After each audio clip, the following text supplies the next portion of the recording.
And good morning. It is a Thursday edition of Glenn Clark Radio. I'm Glenn. He's Griffin.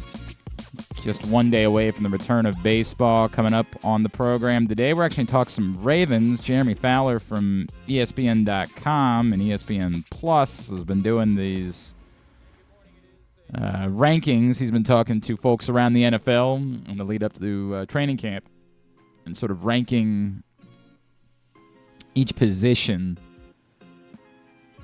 So we'll go over. I know that the big hullabaloo, Lamar Jackson, fourth behind Joe Burrow and Josh Allen. He's going down. Well, it's not Jeremy's rankings. No, you're going to tear him a new one. Just compiling what everybody else says and then list that. You can't get me to actually care. That's part of the problem here. Okay. Cool. I mean, I don't know. If Joe Burrow didn't have serious injury problems, then I would probably think that Joe Burrow would be very high on the list. But then somebody would say, well, doesn't Lamar Jackson have a serious injury history too? And yeah, so I don't know. I'm the wrong guy. Wrong guy to be all worked up about this. But we'll talk to Jeremy Fowler about it. Also coming up on the program today, we are going to catch up with Mike Bacsik, former big league pitcher, now Rangers color analyst. Will preview the start of the second half. The Orioles will be in Texas for 3 this weekend, starting tomorrow night. So we'll talk about that, whether or not they're going to be dealing away all of their pitchers. We'll do all that with Mike Bacsik. And later on in the program, whenever I get a message from my friend Tamir Goodman, hey, man, I'd like to come on the show. Sure, we'll do that. I love you, buddy. Of course, the legendary Jewish Jordan, and a man who's gone from his own basketball career to really an innovative business career. We'll talk to him about a little bit more about what he's got going on. Plus, we didn't do it yesterday, so we'll do 3 up and 3 down for Orioles position players for the first half. And I'm almost glad we didn't do it yesterday because it bought me an extra day to line this up. I knew this was coming, but it's now official. We have a new sponsor for 3 up and 3 down. It is the Costas Inn. Oh, and oh, do I love me some Costas Inn. And when you ask, what do you love at the Costas Inn? The answer, legitimately, everything. But particularly, their cream of crab soup is just, it's very high on my list. Everybody loves their crab cakes. People just like sitting around cracking crabs at the Costas Inn. Big Costas Inn guy. They've now introduced a crab tower. Jeez. There's just so much. There's so much at the Costas Inn. I'm such a fan. And every Monday, they're going to be giving away a $50 gift card. You read that correctly, $50 for someone who participates in 3 up and 3 down. We'll start that today. At Glenn Clark Radio on Twitter, Facebook.com/Glenn Clark Radio. It's really not difficult. Now, I would like it if you gave a thought. But I get it, even at 280 characters, unless you're a douchebag who pays for Twitter, you still have a limit. It's tough, but maybe some sort of thought would be nice. But all you really have to do is send. Maybe that's what we should make it. You have 6 to, names. You have to buy Twitter. No, X or whatever. No, I sure as hell will never Twitter do that. Pro. Not gonna be doing that, dog. No. Well, if you want to win the Costas Inn gift card, no. Need a thought. In fact.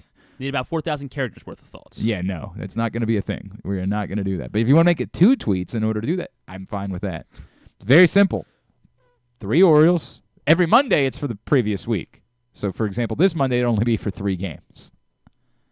Every other Monday, it's for the previous week. Today, it's for the entirety of the first half. Which 3 position players? I've already had some people struggle.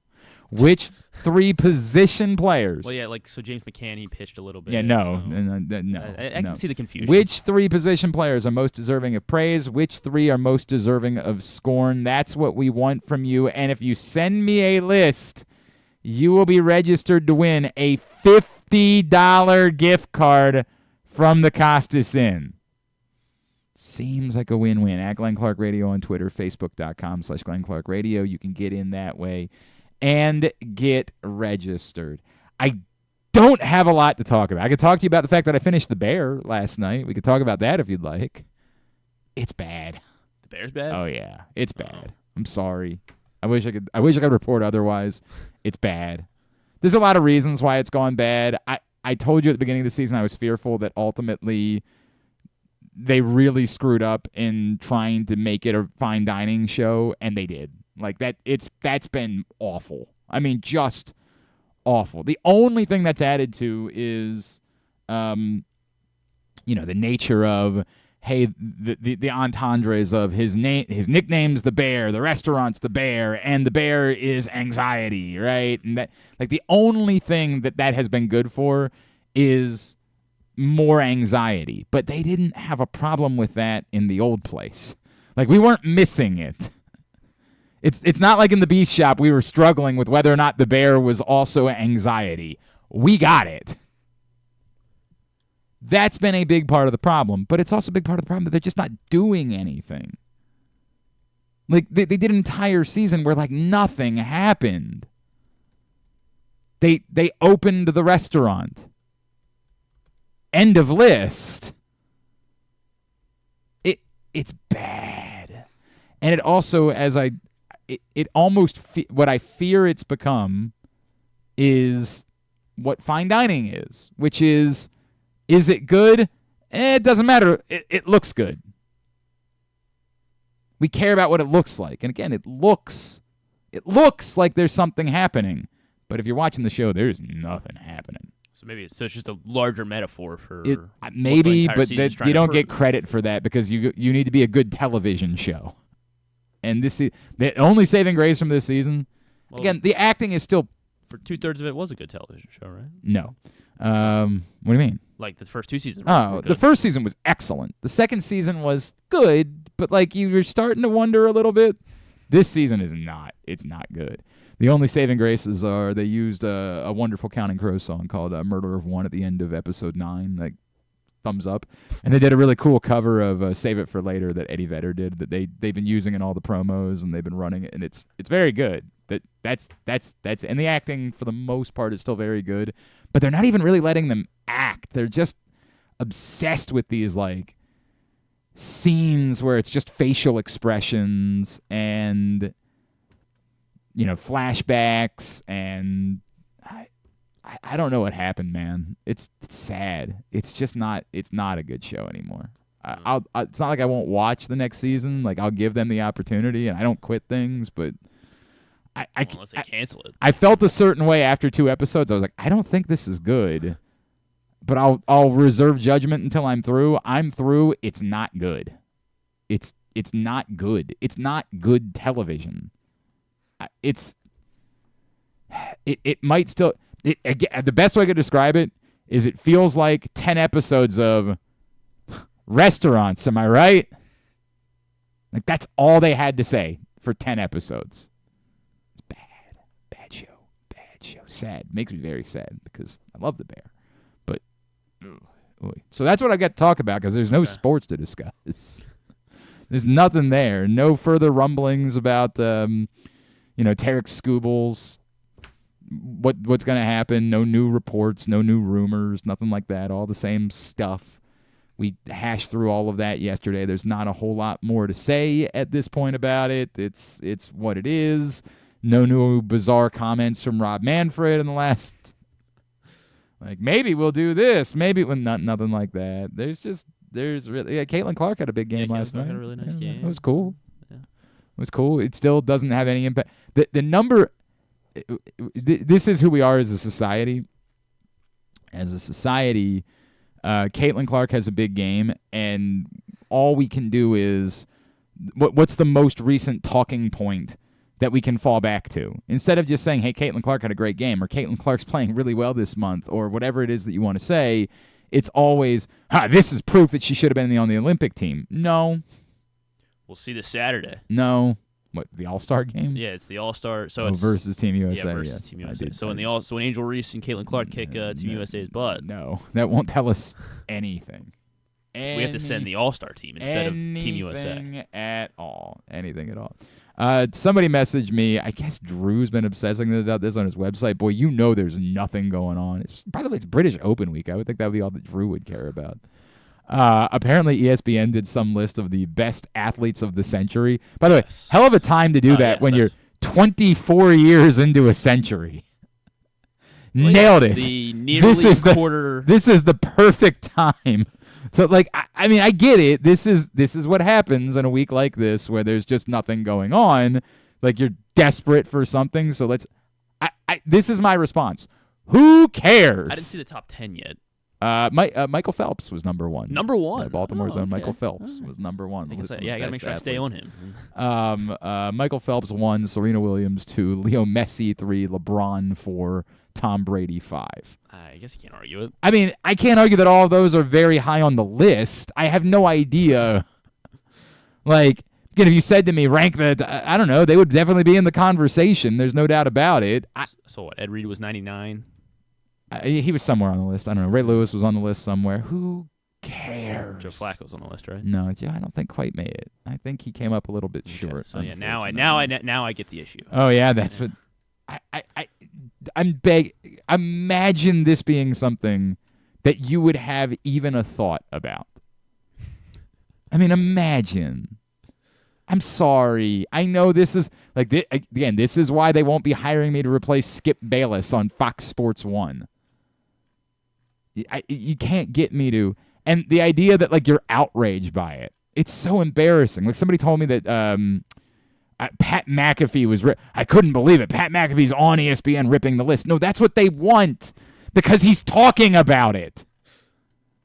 By ripping it, he's giving it credence like it matters. Jokic is 28. Embarrassing. Who's Michael Schumacher? He's a Formula One driver, I believe. See, there's an issue. Who cares? There's a big problem. Ahead of Mike Trout. Who cares? Who could possibly care? I mean, my God.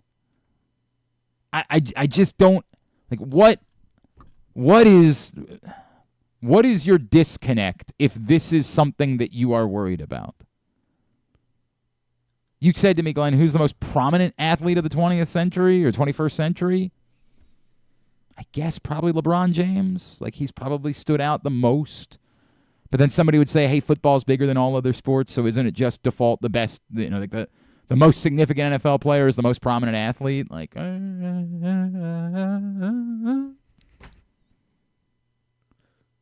knows? Sorry. I'm sorry. I don't know. Dave sent me that and said, dude, Drew's been obsessing over this ESPN list. What do you think? I think I don't care. Jeter's at 53. Ahead of Ovechkin. Okay. And Luka Modric. What do you want me to say about that? I don't know. Is that good, bad? What should be off the list, probably. What is your... When I was your age, I did like do the list bit because that was what everybody thought they needed to do in order to be in this industry. Like, is just do a bunch of lists. I won't even do it now with the 15. Like, okay, so here, of course, the 15? Print issue of Press Box is available. And you can go pick it up for free at your neighborhood Royal Farms, any of those hundreds of locations around town where you find Press Box, and read it all at PressBoxOnline.com. And every month, I'm responsible for the page 15. It's the 15. And when I started it, I got the sense that, like, the idea of this was, make a list and then let people get pissed off. And I said, is that who we are? Like, is that the content that we do? Because that doesn't interest me. So if I do that, it's like, it's not a ranking. It's a tongue-in-cheek, here's 15. Truthfully, all I try to do is like, history lessons or interesting topics. I did the 15 and it's like 40 people on the list because it's a history lesson on Baltimore Summer Olympians. I tried to come up with, I came up with every all-time Summer Olympic medalist that's from Baltimore and the surrounding areas, which, is a lot more than 15. So I had to find a way to do it. I can't imagine. If you don't like the ESPN list, make your own list. Like, do you think there's some scientific formula that proves this as fact? John Jones is 66. I'm just telling you, he probably kick everyone on this list. That's probably true. So, you're probably right about that, or at least most of them. Yeah, I don't know, but he could definitely kick a lot of their asses. But I don't know how he would do in a tennis match against Roger Federer. I mean, I just don't. I mean, I don't know. I bet he could. I don't know.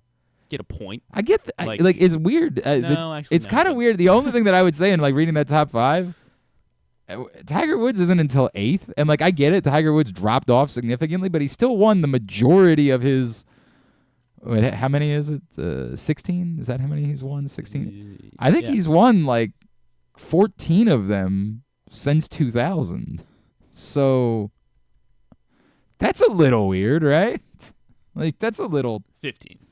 15 he's won. Yeah. So 13 of them because he won, of course, the 97 Masters and then he won the 99 PGA Championship. Yes. But everything else, I mean, I don't know if they're doing the weird bit where like 2000 doesn't count because technically the century starts in. He won like.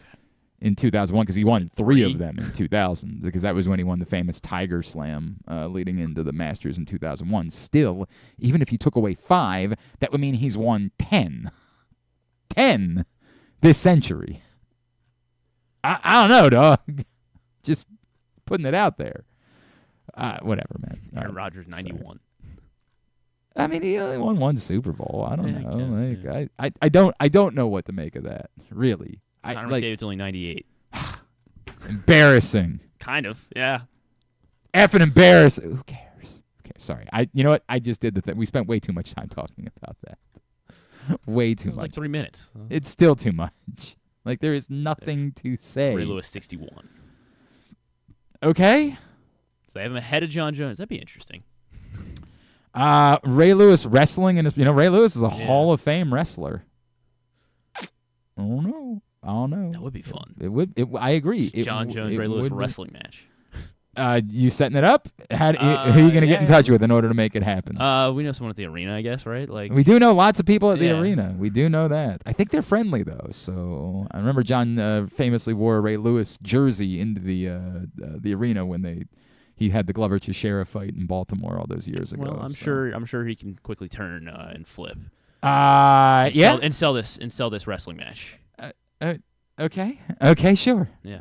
Griffin and I watched the basketball for a minute yesterday, and by watch it I mean it was on that TV. I like the way they spelled Serbia. I didn't even notice that. On their jerseys it was like SRB. Oh well, that's how they spell it. It's like the Turkey thing that Serbia. We were like, did they get that wrong or what happened there? Well, as it turns out, that's just the way that they say it. I do wonder why they. Like, it's weird that sometimes we do that and we recognize the country the way that they say it, and sometimes we don't, right? We're starting to with Turkey and, like, Czechia. But, like, Deutschland is how they say Germany. Yeah. But we don't say Germany. It's very weird, right? Like, España is how they say Spain. But we don't do that. Italia. Like, it's just weird that sometimes we do, sometimes we don't. And I don't know, believe it or not, I'm not the governing body of country names. Linguistics.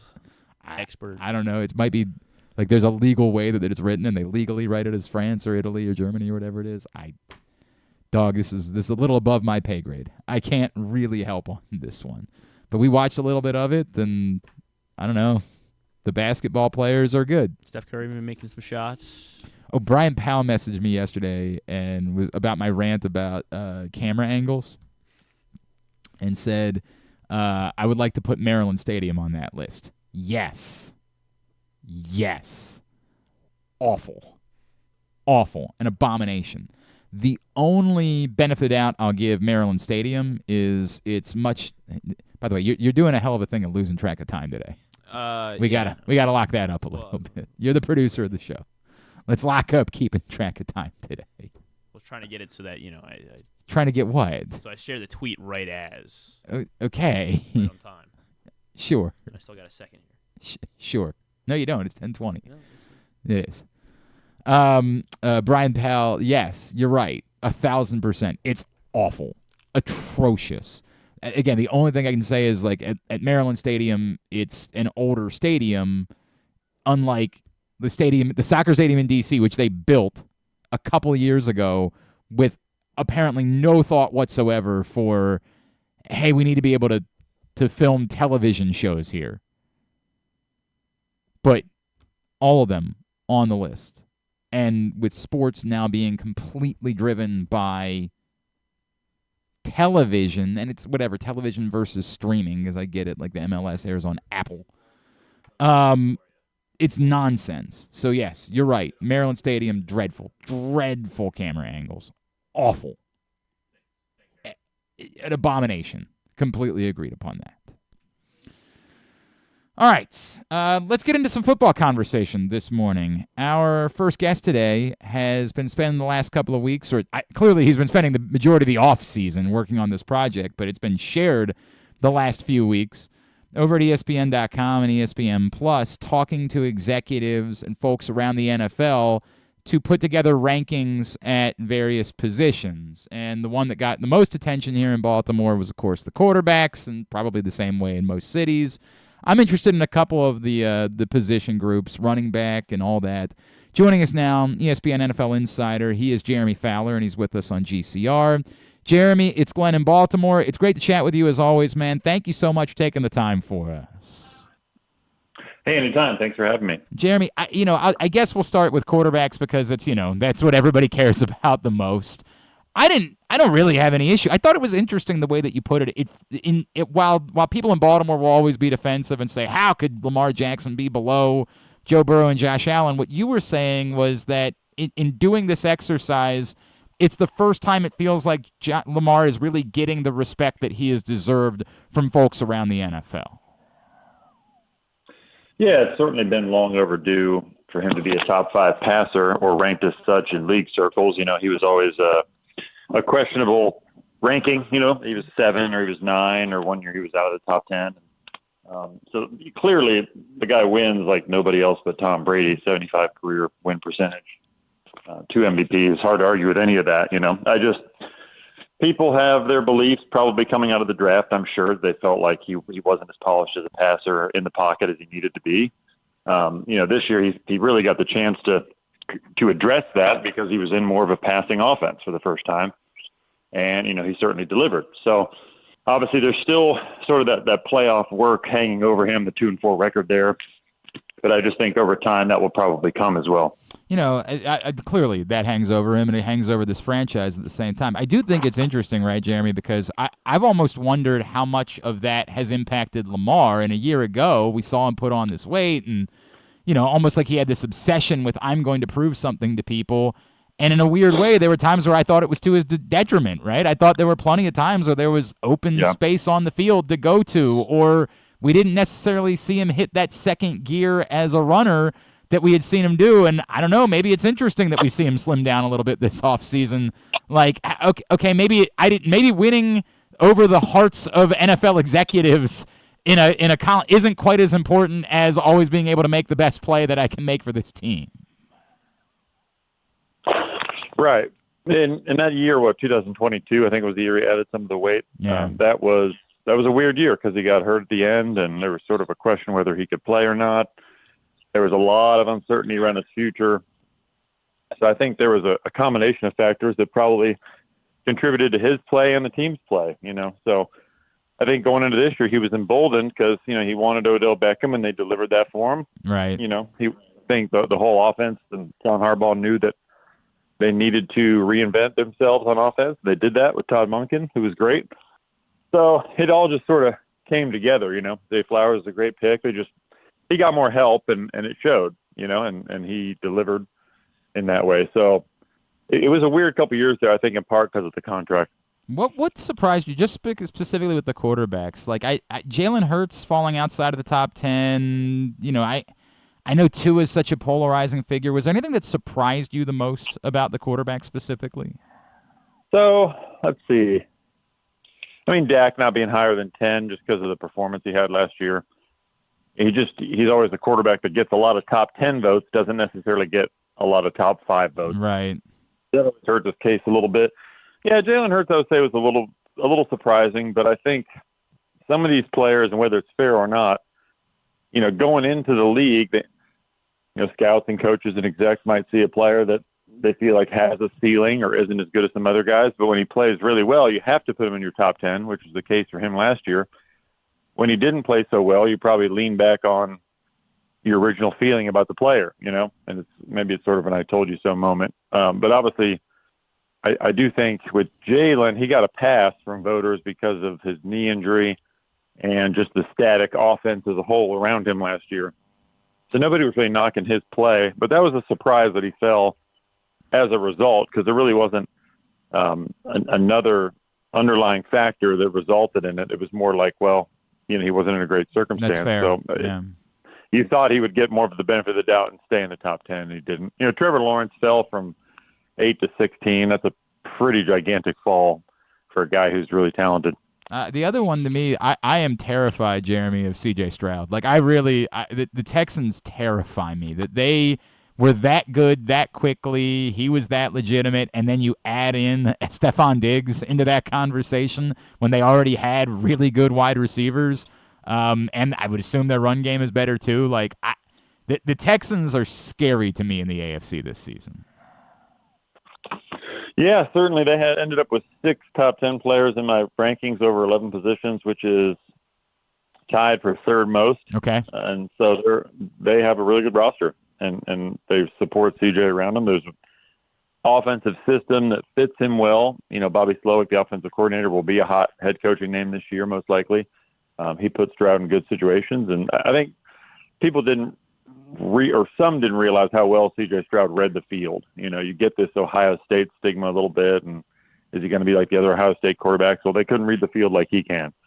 And so you combine that with his accuracy and just sort of like the confidence he has. And yeah, it is scary. I think him ranking 7th in my quarterback rankings was the highest debut for any of the rookies since I started this in 2020. So, that includes Justin Herbert and all those guys. Wow. Chatting with Jeremy Fowler, ESPN here on GCR. Jeremy, the running back list, I certainly do not think that Derrick Henry can still be assumed to be Derrick Henry of 5 years ago at this point. But maybe I'm a little bit surprised that he dropped as low as 9, considering we know he was running behind like the worst offensive line in football, and he still kind of looks like Derrick Henry, right? Like, I think that's reasonable in Baltimore to question whether or not like running back was really their biggest need. But whenever somebody asks me about Derrick Henry in Baltimore, I'm like, yeah, like, yes. That still seems like that's basically Derrick Henry that you're getting. Were you surprised that he fell as far as he did on this list? Not really, just because of the age and the durability factor. Not in relation to him, but more just the 2,000 carries. It's just hard to overcome that. But talking to people in Baltimore, they don't feel like he's on the downhill at all. In fact, I talked to one person who was wondering about that just because of the workload he's had in the age. Wondered if he'd be on the downhill, but he looks tremendous. He's in great shape. He's constantly asking questions to coaches about the offense to get up to speed this summer in the new system. Like, they feel like they have a top guy. There's no doubt about that, publicly and privately. So, it's more of a question of the offense and some of the shotgun stuff that he maybe hasn't done as much of in Tennessee. Is that going to translate? And they're confident that it will.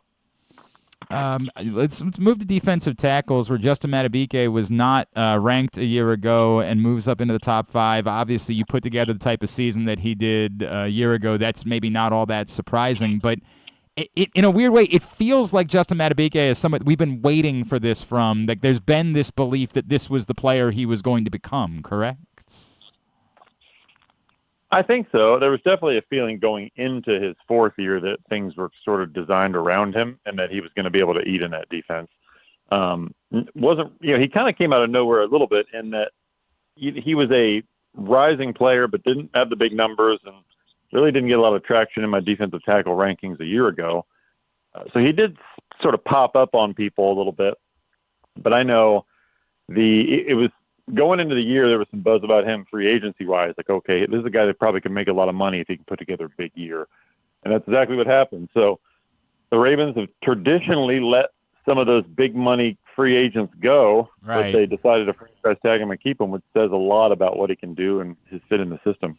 The guy that made the biggest jump, of course, being Kyle Hamilton. And at this point, it feels like we have to acknowledge that Kyle Hamilton is like the star game changer that the Ravens have kind of been waiting for, like post Terrell Suggs. They haven't really had this guy defensively necessarily. Yeah, he's like a unicorn a little bit in all he can do. He is a fit. He's not like a traditional post safety. He's not going to play 30, 40 yards deep and have to chase guys down. He's great in his role. So for what he does, he's excellent. So he ranked number 2 in my safeties.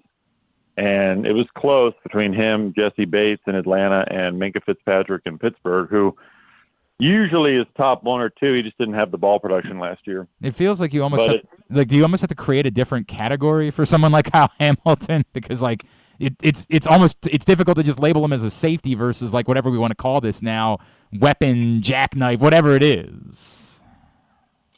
For sure. Yeah, because sometimes he lines up as a linebacker, essentially. Yes. But his versatility is crazy, and he certainly deserves all the recognition he got. He's going to be around for a long time. And then the other one that's obviously ranked very high, of course, is Roquan Smith, who whatever he's found in Baltimore, it's almost impossible to talk about it without it being like one of the great moves that Eric DeCosta will probably ever make, because it couldn't have worked out any better for either party. Yeah, certainly. I mean, that's a trade at a time where you're wondering, do you give up a second and a fifth round pick for a linebacker, right, or whatever you gave up, second rounder plus? And first of all, you have to consider the fit. Baltimore's one of the few teams that values linebacker at that clip and will do that. And he's paid off in a huge way. I mean, I was almost a little surprised he didn't take more number one votes from Fred Warner in San Francisco. But Warner got a lot of the votes, more than 80%. But it was clearly Fred Warner, Roquan, and then a huge dive. So it's those two together on an island a little bit. Warner's well ahead of them, but they're sort of together, 1 and 2. And then number 3 through 12 could be any order of linebacker you could find, and you wouldn't be wrong. Yeah. So it's pretty impressive how he's established himself there. And really, Patrick Queen, he elevated his play as well. Not to knock on Queen. I mean, he got a big contract in Pittsburgh, but I'm curious to see what he does without that Superman in front of him and Roquan. Right. No, I think it's a lot of people are going to be interested to see how that plays out. Again, away from quarterback, anything else, Jeremy, that particularly surprised you, that really jumped out at you on these lists? Like, that's not what I expected this to look like. I would say, Breece Hall being the number 2 running back I didn't see. Although I get it. I mean, he does some really unique things, but that's pretty high. And speaking of the Jets, I mean, Sauce Gardner wasn't a slam dunk for a lot of voters. I was surprised by that. What else was surprising? Tyreek Hill pushed for the number 1 spot. I didn't necessarily see that because of Justin Jefferson's kind of reign on things. Yeah, those are a few that come to mind. Jeremy, before I let you go, if I could, just as training camp gets underway, sort of a thumbnail of we're in Baltimore, and it's sort of like we're kind of taking it for granted. Like, of course the Ravens are going to be in the mix again this year, but they did lose a lot this offseason. They, not just their defensive coordinator, but they lost. You mentioned Patrick Queen clearly, and a lot of pieces almost at every level, including 3/5 of their starting offensive line. The question I've been trying to ask a lot of people whose opinions I care about, I feel like a lot when I bring that up this offseason to everybody I talk to, I get back, yeah, but it's Baltimore, right? Like we just believe that they're going to replace them. You lose 3 of your offensive linemen, we think the guys they have are going to be good because that's what they do. Are we too dismissive of how much they've lost, or are we right to say, hey, no, this is the Ravens. They've earned the right for us to just have faith in what it is that they do in development? Well, I think 2 things can be true. This is a team that drafts well, so you got to think if some of the draft picks that they've been waiting on to step into bigger roles, like a Dafe Away, who's obviously a long-term starter, but if he can have that sort of breakout year, David Ajabo, Trent Simpson, like some of those picks, if they come together, then it doesn't matter, And that's kind of what they're relying on. This is a team that's not going to overreact in free agency. They're going to draft well. So I think it's both. It's a little concerning in some of the pieces they've lost. I mean, the O-line has a few holes, I would say, or at least some unproven players. I know Andrew Voorhees, the late-round pick, who probably would have gone higher last year had he not been injured. That's a guy they really like. When I see him on left guard depth chart number 1, that doesn't surprise me because I'd heard that they're really high on him. And that allows them to let a guy leave in free agency. So, Ben Cleveland's got to prove himself. But so the offensive line I'm concerned with a little bit. Ronnie Stanley I don't think was great last year, took a bit of a pay cut. So they got something to prove there. But otherwise, they usually just make it work. So they do get the benefit of the doubt nationally, I think, because of that. And it's hard to argue. They're rarely down. I get it, and that's why I guess we should have, a good feelings about it. But, boy, it'll be interesting to see early on in the season. Jeremy Fowler, what can I plug for you, sir?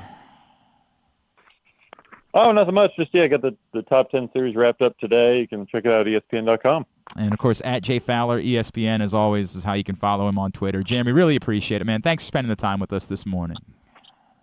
Hey, thank you. Have a good day. Jeremy Fowler, ESPN NFL Insider. Again, if you're looking for me to yell and scream about lists, you won't get it. I'm sorry. It's not what I do. I do think it's interesting, some of the insight that's there.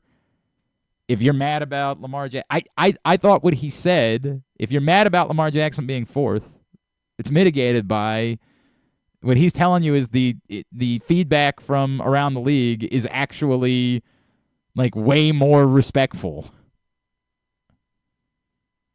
And to pretend like Joe Burrow, Josh Allen, and what he said too is like there's a gulf. There's Patrick Mahomes, who, like, come on. Then there's the next three guys, and then there's everybody after that. So Lamar's in that group. Okay, fine. What argument do you want me to make? Well, he was MVP. Okay, fine, that's true. If he had won the Super Bowl, my gut is he's probably not behind those other guys. And I realize that's not all on him, and he didn't call the plays in the AFC Championship game, but your reputation is what it is. You can't ignore that.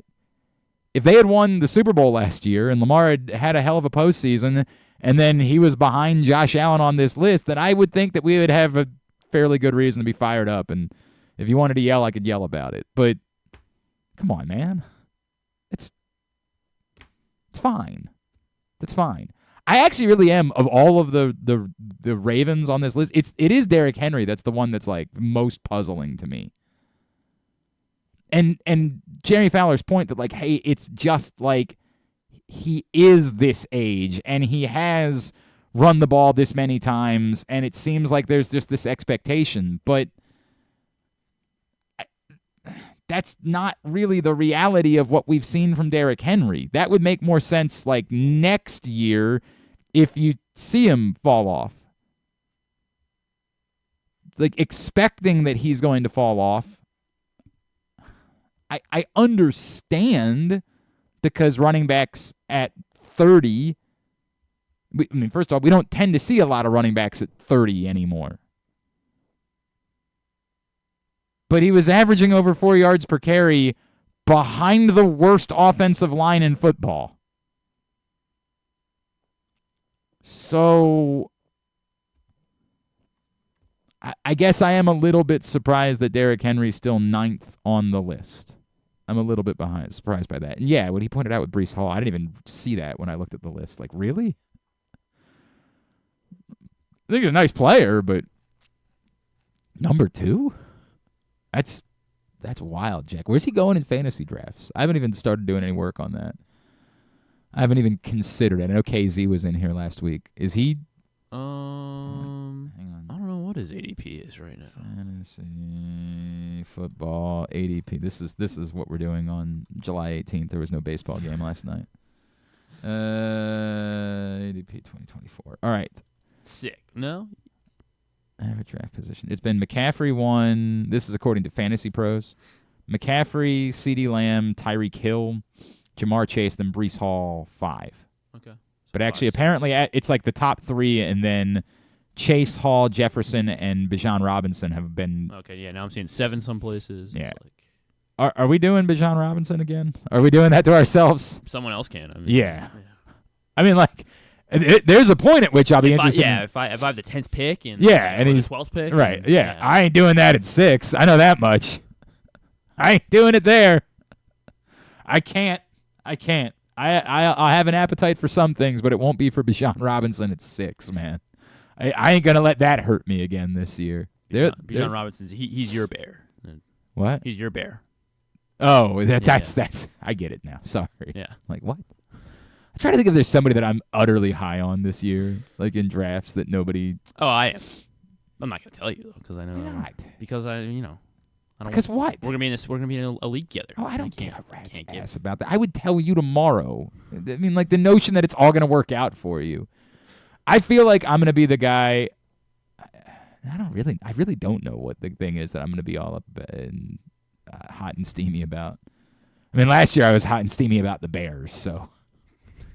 So we know it fade Glenn? Or Yeah. Well, no, I also was the guy, the year that Josh Allen and Stephon Diggs got together in Buffalo, I was all over that. And I think I even had 12 that year. And maybe I had one, and I grabbed them the end of the second, start of the third. I had a snake, and I got them back-to-back, and it couldn't have been first and second. I don't know where it was, but, got them back-to-back and just said, boys, see you guys at the championship celebration. And sure enough, it worked out very well for me that year. I don't know who I'd be hot and bothered about. I'd probably say I'm higher about Saquon this year than some of the people that we've talked about on this list.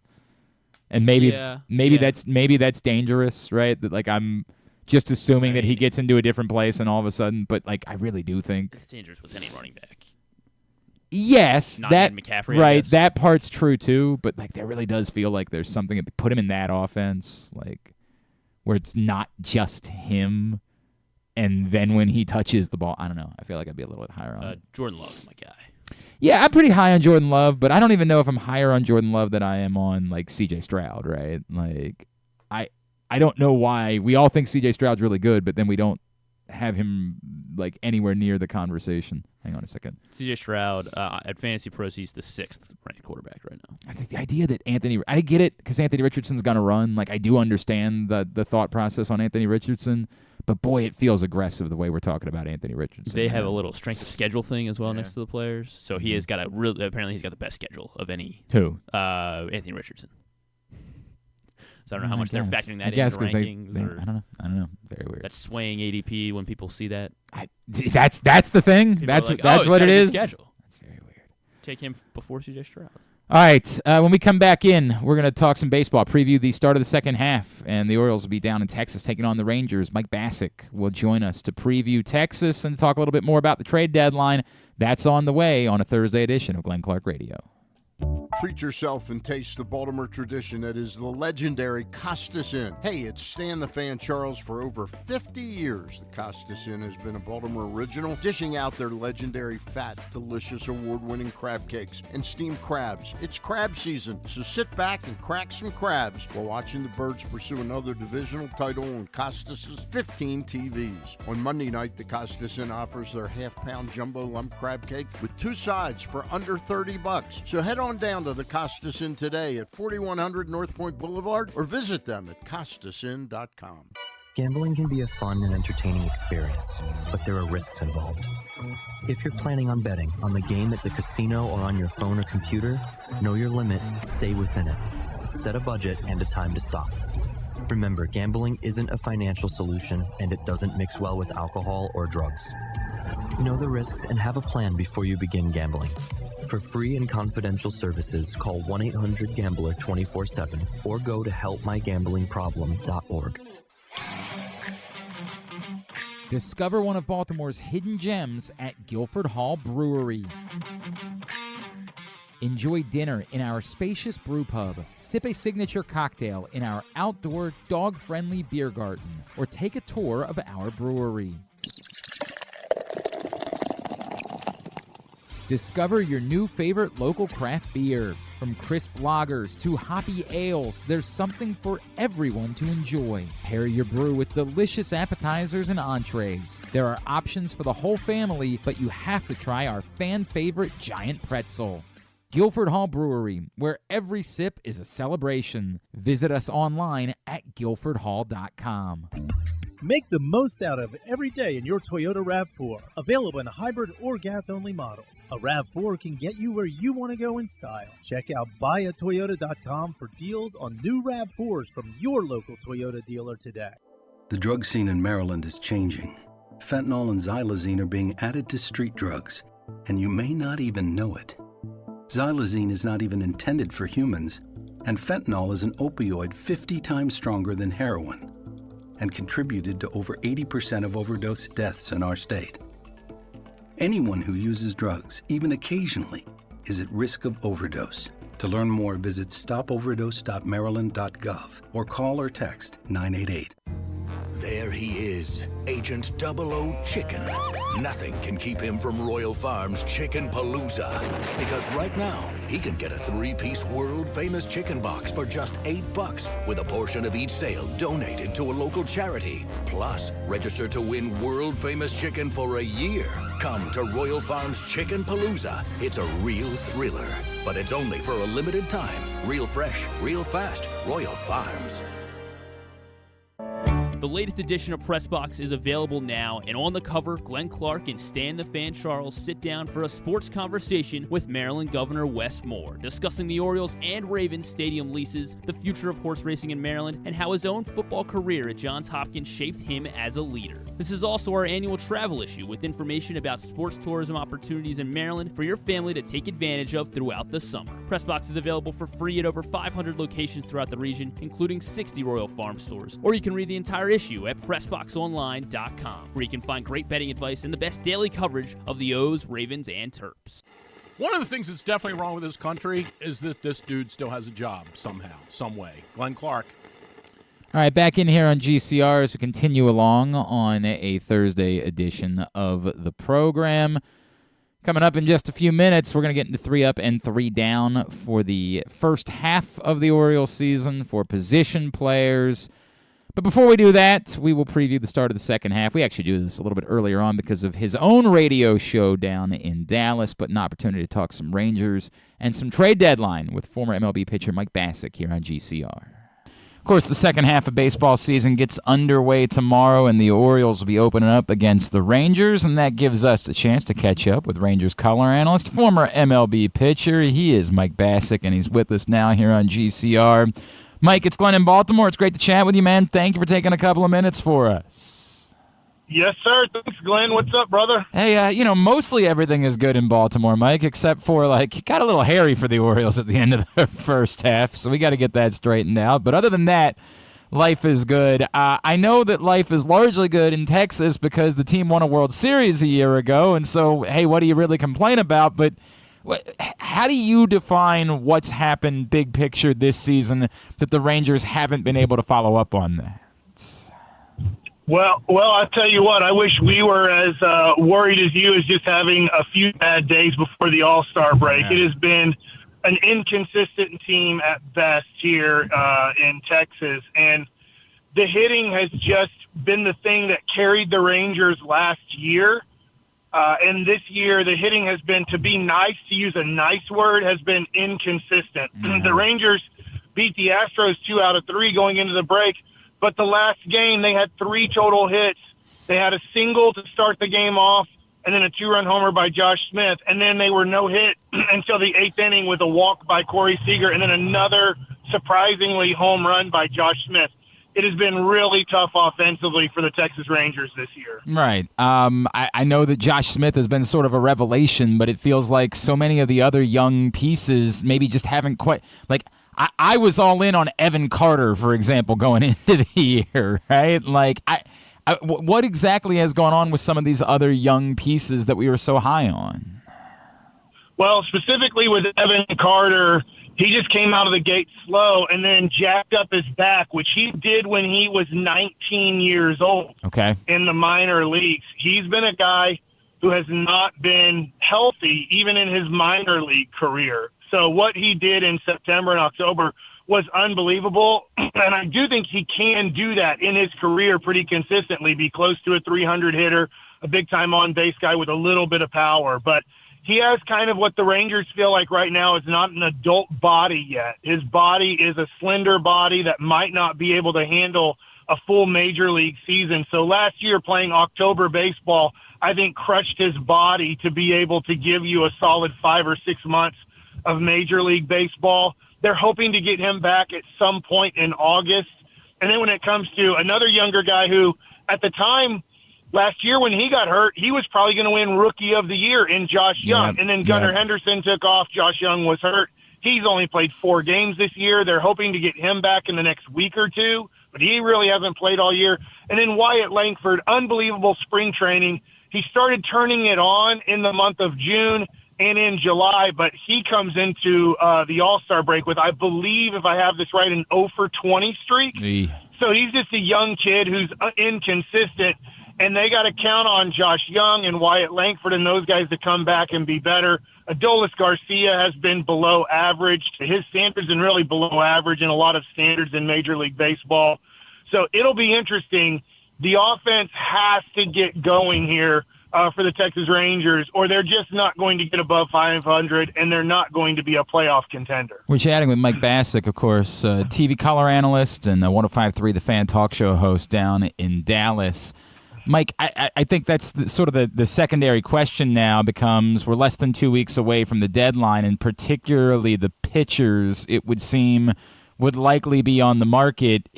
Do you feel like it's almost fait accompli that particularly the guys that are going to be free agents at the end of the year are going to be dealt, or can that still change if the Rangers were to say like sweep the Orioles this weekend and get things going? I think they're going to hold. I don't think they're going to trade. I don't think they're going to go for it. I would love to get Tanner Scott, the lefty reliever from Miami, but I know he's cost quite a bit. I believe he's a free agent at the end of the year. But I think the Rangers, because they're in the worst division in baseball, they're 5 games back of Seattle, they're 4 games back of Houston. I only think one team is going to make the playoffs out of the West. But I think from what I understand, the Rangers are going to go for it with the guys that they have. They're not going to add, and they're probably not going to subtract. So if you're, let's just say Baltimore, I'll tell you a perfect guy for you guys. If you guys got Nathan Eovaldi, I think that puts you over the top with Corbin Burns and the guys that you have. But I don't think Nathan Eovaldi will be a guy who's available. Okay. Could Michael Lorenzen, if they get swept by Baltimore, be available? Yeah, I think they could move Michael Lorenzen, but I don't think there's much of a market for him. Right. Just say that you're not going to get overwhelmed, but that doesn't mean that he couldn't be a helpful piece, right? Like he's the guy in hindsight of all those guys that were available like late in free agency that's probably been the most helpful of that group. Yeah, he has. Without Michael Lorenzen, the Rangers would probably be close to 8 or 10 games under 500 as they sit 4 games under 500. Which, again, nobody thought that at the moment. Everybody was ready to throw everything at Jordan Montgomery, right? And here it is, Michael Lorenzen, who's been a very helpful piece. To say that, though, like, Mike, is there any reason why? To me, that actually is part of what we're trying to figure out in Baltimore. There's been these reports like, hey, maybe they're really in on Tarek Skubal. And don't get me wrong, I'm very interested in that conversation. But what we had heard before that this week was that the Orioles wanted to try to acquire pitching without trading away from their top their top prospects they wanted to hold on to.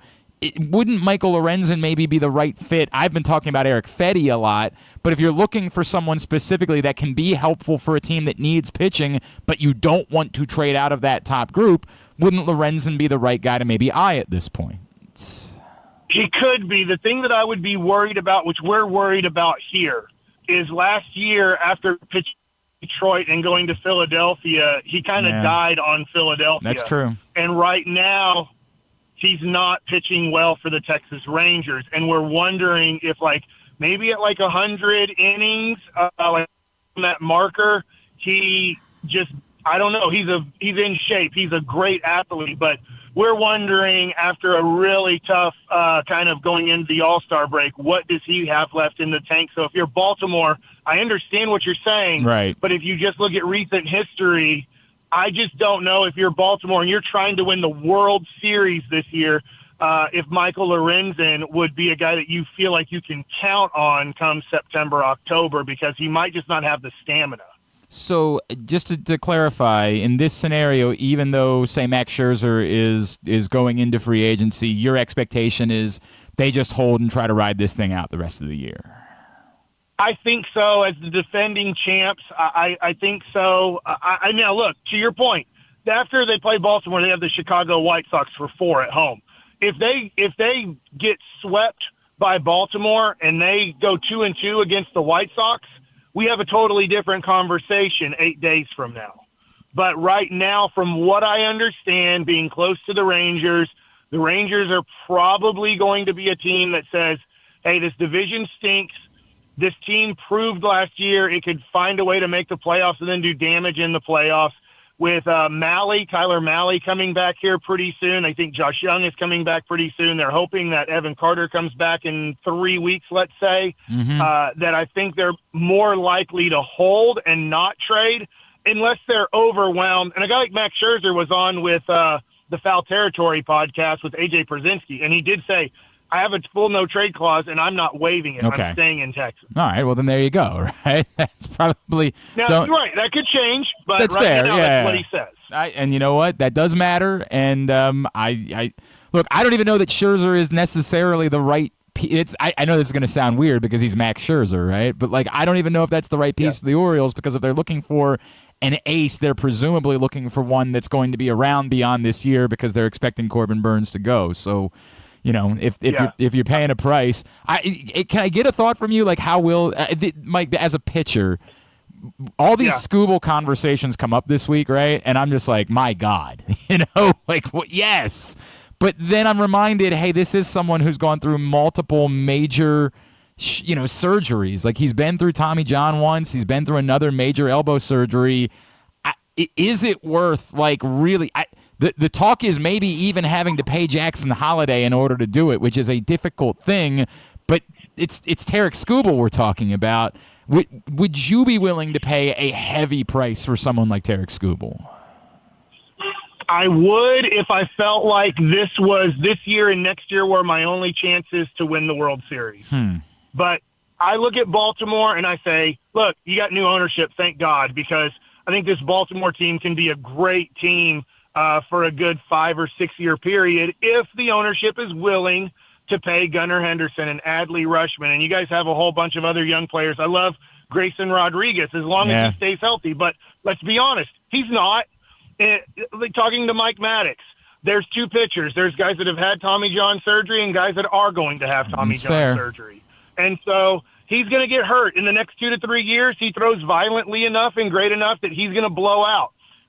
So you got to deal with that. Spencer Strider of Atlanta, I'm not trying to be down on Grayson Rodriguez. I love him. But when you look at it, it's just the history of pitching. So I think when you're trading away guys that are everyday players that can stay way more healthy than starting pitchers, I would get nervous about trading Jackson Holiday, who I think is going to end up being great, right, for a guy that most likely for Skubal, it would be pure luck if you traded for him and he stays healthy. Is it this year and 2 more years until he's a free agent? Yes. Is that correct? Yes. Yeah. It would be pure luck. It'd be pure luck that he stayed healthy and made 30 starts for you in 25 and 26. You're killing our buzz, man. You're killing Mike. I think. Let me tell you something. I picked Baltimore. To be in the World Series this year. They were better than the Texas Rangers last year. But here's the scary part about playoff baseball. It doesn't matter if you're better than the team you're playing. Are you going to play better than them in those 3 to 5 to 7 games? Sure. Because the Rangers weren't better than Baltimore. The Rangers know they weren't better than Baltimore, but they just played better than Baltimore for 3 straight games. No, of course. I mean, they were the team at the beginning. By the way, before I let you go, because the Orioles are still likely to be mired in a division race with the Yankees the rest of the season. But the thing we haven't been able to figure out, and obviously last year yells at us in that, is how important it even is to win the division. And I still don't know that we have enough evidence yet, but how much did you make of the rest versus rust conversation that was going on last year, and the teams that had the time off at the end of the season failing and the teams that didn't being the ones that succeeded? Well, I would say that, one, we need a little bit more evidence with the new format. Obviously, this hasn't been going on for a decade. It's just been a few years of the new format. But I would want to put myself in the position to succeed the most in the playoffs. And for me, that's setting up my 5-game series in the division with my best pitcher pitching game 1 and 4 or 1 and 5, and my second best guy pitching 2 and 5, or at least being available for 2 and 5. So I think I want to win the division. I want to put myself in a bye situation because the Rangers, what happened is they were able to win that series, that small series in Tampa Bay, and ride that momentum. But nobody saw it coming. My wife asked me in mid-September, hey, I want to put together a little weekend getaway. do you think like October 16th and 17th and 18th are going to be okay? And I said, yeah, I think the Rangers are going to make the playoffs, but they're not going to make a run in it. They're not playing well enough to make a run in the playoffs. And they weren't playing well enough when the season ended. They played horrible in Seattle. Right. And so nobody expected them to win in Tampa Bay. And then very few expected them to win in Baltimore. And then they just rode this wave. They played their best baseball when it mattered the most. Mike Bacsik, you can follow him on Twitter at Mike Bacsik, Bacsik. Really appreciate you, man. Thank you for taking the time for us. Enjoy the start of the second half, and let's talk again real soon, all right? Yes, sir, man. Hey, I love the Orioles. I love watching them play. That's Mike Bacsik, Rangers color analyst, talk show host down in Dallas, former MLB pitcher, and I don't want to give up Jackson Holliday either, man. Like, I don't. I have no interest in that. Is it non-starter? Got into a lengthy conversation that continued yesterday after we had, Evan Petzold. Is that who we had on yesterday from the Detroit Free Press? That conversation continued on social media for some time yesterday. Like, is Jackson Holliday a non-starter?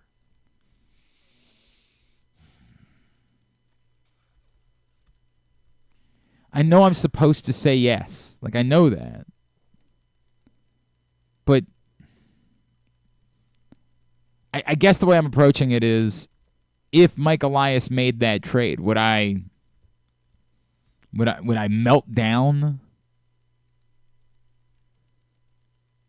I don't know. I'd be shocked. But would I melt down? Do we have so much faith in Mike Elias that we would think to ourselves, well, maybe he knows something. Like, maybe he knows Jackson's not the guy everybody thought he was. I don't know. I don't know that he's earned that. I sure as hell don't want to, and nor do I think it's happening.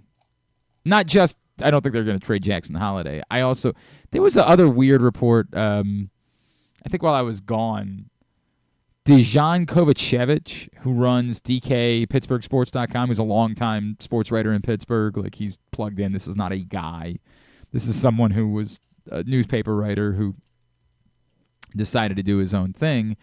He reported that at some point this season, the Orioles had reached out to the Pirates about a Jackson Holliday Jared Jones trade.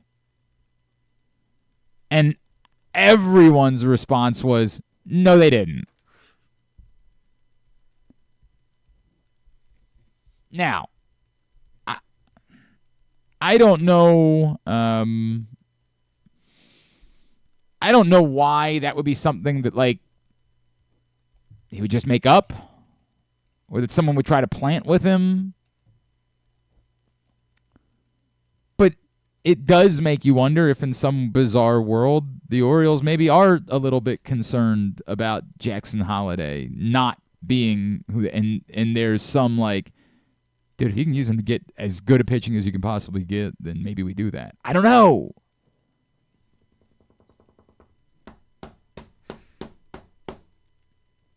I still think he's Jackson Holliday, right? Like, it's hard not to. Like, what? Well, I mean, if you're overreacting to the little bit of time that he spent at the major league level this year, then, like, oh, okay, I get why you would, maybe feel differently about Jackson Holliday. But short of that, I don't know why you would feel any way about Jackson Holliday. Other than, he's really good. He wouldn't do it. Mike Bacsik. Get it. I think a lot of people are in that boat. We're like, we can talk, but if it gets to Jackson Holliday, it's where the conversation ends. And as we talked about yesterday with Petzold, he thinks the conversation starts and ends with Jackson Holliday. If the Orioles say no, then the Tigers say, okay, well, maybe we'll trade him at the end of the year. I don't know. I was trying to look during that, while we were playing that, I was trying to look at the British Open leaderboard to see if there would be anything that would get me to tune into the British Open at some point this weekend. Tiger teed off like around 8 something, I think. So Justin Thomas is currently your leader. He finished his round at 3 under. Then the next group of guys is Alex Noren, who seems like a good guy. Nikolai Hojgaard. Okay. Fair. Then some folks that I've heard of, like Justin Rose and Russell Henley and Sepp Straka and Adam Scott, who will not be getting me to tune into the British Open. Adam Scott, really? Yeah, nope, not a chance. He's not the needle mover? Brooks Koepka's 1 under par. Heyo. Brooks Koepka does not get me to tune. He's so, he's good at major championships. Is Tiger Woods hitting a golf ball? Yeah, I was trying to figure out what else could, because then I was going through the list, like Xander Schauffele, he won one, so I think we're out. I think we don't care anymore. Like when it was like this guy wanted to win his first, and he was probably the best player that hadn't won one yet. Like, okay, that might get you to tune in, but he won one, so meh. Shane Lowry's under par. Jordan Spieth. There's an interesting thing. Like if Jordan Spieth, who was a phenomenon, at one point. If he was competing on Sunday, would that be enough for me to at least look up at the screen? When's it supposed to end on Sunday? Like around? I think during my radio show. Okay, I think so. Our radio show. All right, you're sitting on the show this week. That's right. Sitting in. Well, you're not sitting in. You're producing the show this week. Well, I meant sitting in as in you're filling in. Okay, yes. That's what I meant to say. Emiliano Grillo, Mackenzie Hughes. I did see Tony Finau's at even par after one round. That's somebody that oddly, if it looked like Tony Finau was about to win the British Open, because he's been there so many times and hasn't done it. I don't know. I would at least look up if that were the case. Maryland's own Denny McCarthy is at even par. I guess that while he's not a Baltimore guy by any stretch of the imagination, that would probably be enough to get me to look up. Scotty Scheffler. What's Rory doing? Rory had a terrible day apparently, dreadful day. So I don't think it's gonna be Rory. Yeah, there's not much out there. Hang on, I'll tell you how Rory did. Rory shot 7 over par. Good God. Yeah, not going to be Rory. Not good. Tiger's 2 over. Heyo. And that's only 5 strokes back, I guess. Yeah. He's got that going for him. It just doesn't look like your boy's going to be looking up at the TV screen. Just doesn't look like that's going to be the case. And that's not surprising. I regularly don't. It's just the way that it goes. And then the other big news today from, let's see who this is. Braden Keith, who is the editor-in-chief of SwimSwam. That's a website that covers swimming. Breaking news, a record number of condoms will be supplied for the Paris 2024 Olympics. 500,000 condoms. 500,000 condoms will be distributed. It went from 150,000 in London in 2012 to 450,000 in Rio. But then you see this just drop off to 160,000 in Tokyo, and you're like, did they not want safe sex in Tokyo? But then you remember it was the middle of the pandemic. Right. So and I guess they were hoping that people were just not gonna settle down. They're probably wrong. Do you remember that they're doing cardboard beds in Paris? Yes. I saw this. They look pretty. No, they look awful. They look awful. They but look awful. When people were testing them on jumping on, they were like, "Here are the beds in Paris," and they're jumping on them and stuff. It was like, okay, actually, seems like it's kind of working. Yeah. It doesn't. I don't know. It doesn't seem like. It doesn't seem like it'll certainly get tested by the best athletes. Yes, 100%, and their friends, and the people that they just met that day. Then, what do they say? They could have it up to 400 pounds. I think is what the number was. Well, I think weightlifters want to have sex too. Well, they're gonna have and what about the people that want to have sex with more than one person? I just have lots of questions about how all this is going to go. We come back in. Strictly one at a time, I think. That's their rule? You may not have. They're going to have to lay some ground rules. They're only cardboard beds. They can just make another one really quick. That's true. That's a good point. Sorry, we ruined this card. How'd you do that? I can't tell you. It just happened, man. Oh, God. One time when I was a younger man, a young lady and I were relating. Sure. And broke her bed frame. Oh, man. Now, it was wooden. And I was like, it wasn't like it splintered or anything like that. Right. It just, in my mind, I'm like, well, I own power tools or I have access to power tools. I'll fix this. Because, you want to continue relating with that young lady, and you're worried that, the incident with the bed frame, And I wasn't even like particularly fat at this point in my life. And Got she it. was. Okay. It wasn't. She wasn't. Because your performance was that good. It was. Yeah. Oh yeah. We were just killing it. No. Like she was very in shape and attractive. Like that's why I was very nervous that she was gonna be like, yeah, okay. Like, so okay, I decided, power tools, baby. I got this. And I showed back up at her house on like a Friday night. Sweet. With these power tools. Like I was gonna fix the bed. There are gonna be multiple power tools being used this evening. I had no effing idea what I was doing. It was maybe the most emasculating moment of my life. Oh man. I showed back up with this set of power tools, but no game plan. Like no. Put a screw here. That's exact. I just in my mind, I'm like, well, I'll just screw some things, you know. Screw a few things. Screw a few things. So embarrassing.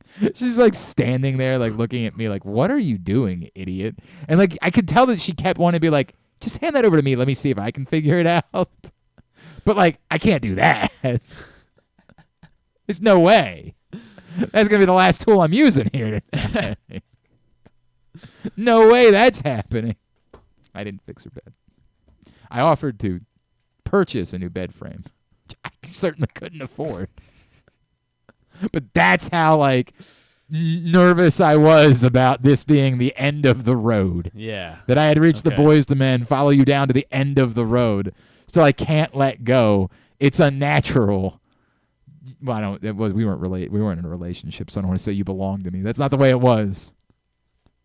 Just thought this might be the end of times. Turns out she had a couch too. High five. Okay, so yeah, it worked out. Yeah, it worked out for me. All right, so there's that. When we come back in, 3 up and 3 down, we'll go over the first half. It's brought to you by Costas Inn, and we're going to be giving away a $50 gift card for someone who participates today. Stan the Fan Charles, Eric Garfield will be getting together to talk about prospects. Of course, if you missed it, Stan, Ross, and Luke earlier this week. Find it at facebook.com/PressBoxSports, youtube.com/PressBoxOnline, PressBoxOnline.com/video. It is a Thursday edition of Glenn Clark Radio. Escape to Ocean City, Maryland, and discover a place that just feels lighter, where every day feels like Saturday, and French fries are a food group, where flip-flops are always in fashion, and seafood is always in season, where the boardwalk is bustling, and the beach is right outside your door, where you can rise with the tide and feel like a kid again. Ocean City, Maryland, somewhere to smile about. Book your trip at OCOcean.com.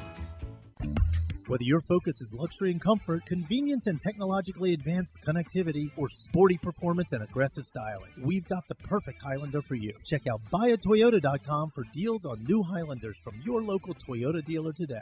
The ultimate fan experience awaits you at Sports and Social Maryland. See how we're raising the sports bar with our massive 100-foot media wall featuring 40 HD TVs and a 47-foot big screen. Bet on your favorite teams and this year's biggest events at the FanDuel Sportsbook while enjoying your favorite beers and cocktails, plus our delicious takes on bar food classics. Visit Sports and Social at Live Casino and Hotel Maryland at Arundel Mills. Must be 21. Gambling problem? Call 1-800-GAMBLER. Discover one of Baltimore's hidden gems at Guilford Hall Brewery. Enjoy dinner in our spacious brew pub, sip a signature cocktail in our outdoor dog-friendly beer garden, or take a tour of our brewery. Discover your new favorite local craft beer. From crisp lagers to hoppy ales, there's something for everyone to enjoy. Pair your brew with delicious appetizers and entrees. There are options for the whole family, but you have to try our fan-favorite giant pretzel. Guilford Hall Brewery, where every sip is a celebration. Visit us online at guilfordhall.com. The drug scene in Maryland is changing. Fentanyl and xylazine are being added to street drugs, and you may not even know it. Xylazine is not even intended for humans, and fentanyl is an opioid 50 times stronger than heroin and contributed to over 80% of overdose deaths in our state. Anyone who uses drugs, even occasionally, is at risk of overdose. To learn more, visit stopoverdose.maryland.gov or call or text 988. Frederick Keys Baseball is back. With 30 more home games beginning on July 2nd, the Keys are excited to welcome you back to Nimeo Field at Harry Grove Stadium. We want to see you there. Countless promotions will be on display every game, with it ranging from Tap House Tuesdays to Firework Fridays and everything in between.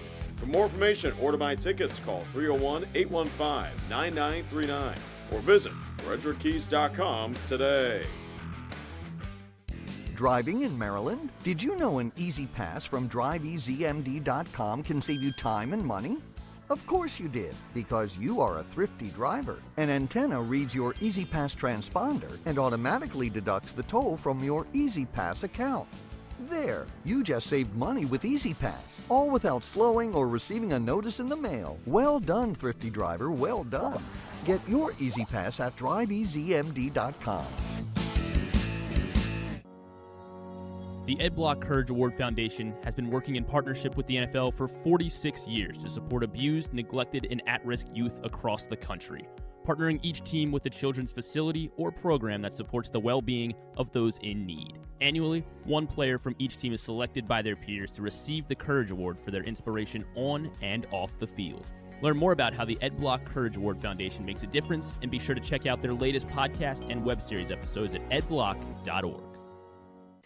Contrary to what some people believe, I actually like this guy when he sleeps. Glenn Clark, talking sports. All right, back in here on GCR as we continue along on a Thursday edition of the program. It is time for us to do this.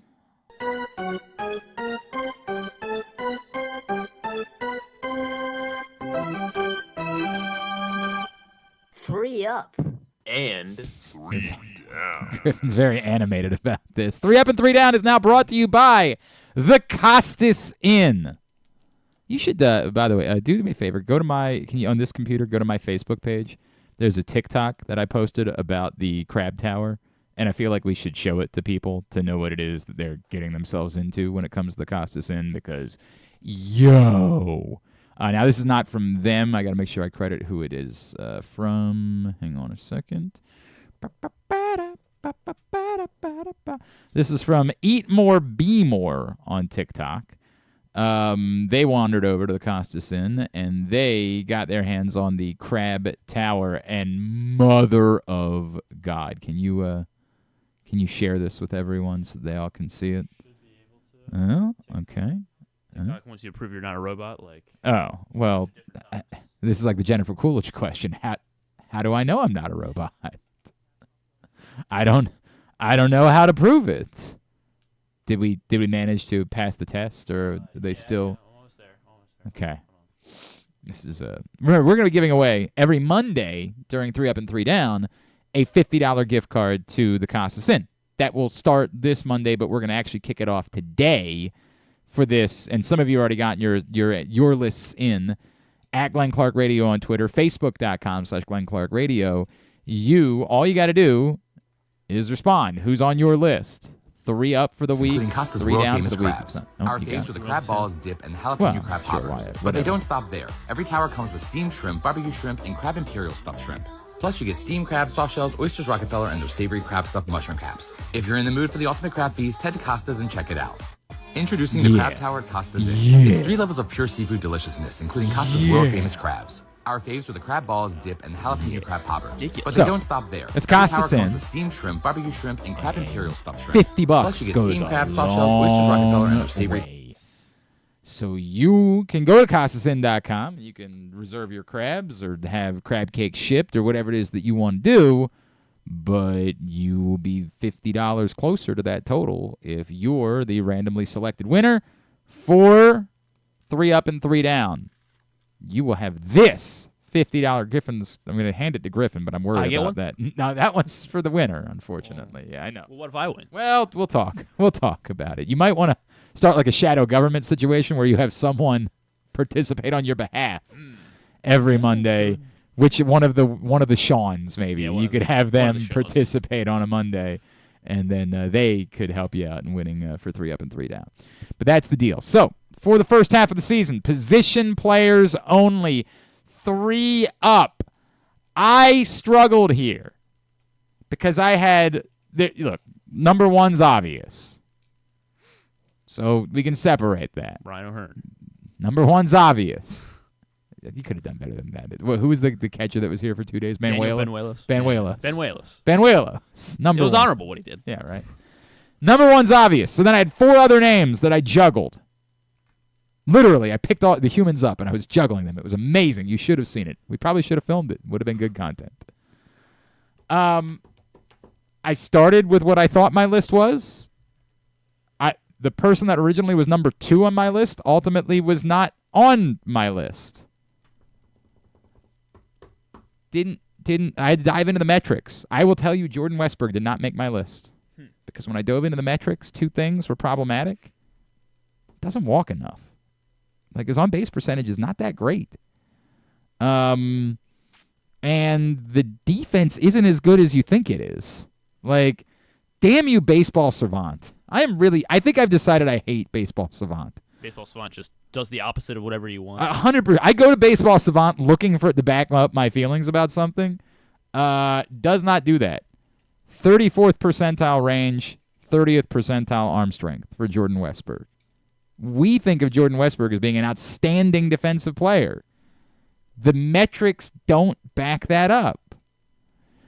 So Jordan Westburg, who originally was number 2 on my list, after I did more work, He fell out completely. Fell off the list entirely. Wow. Number 3 is Anthony Santander. And yes, it's weird because if we had done this 6 weeks ago, Anthony Santander likely would have been on the other list.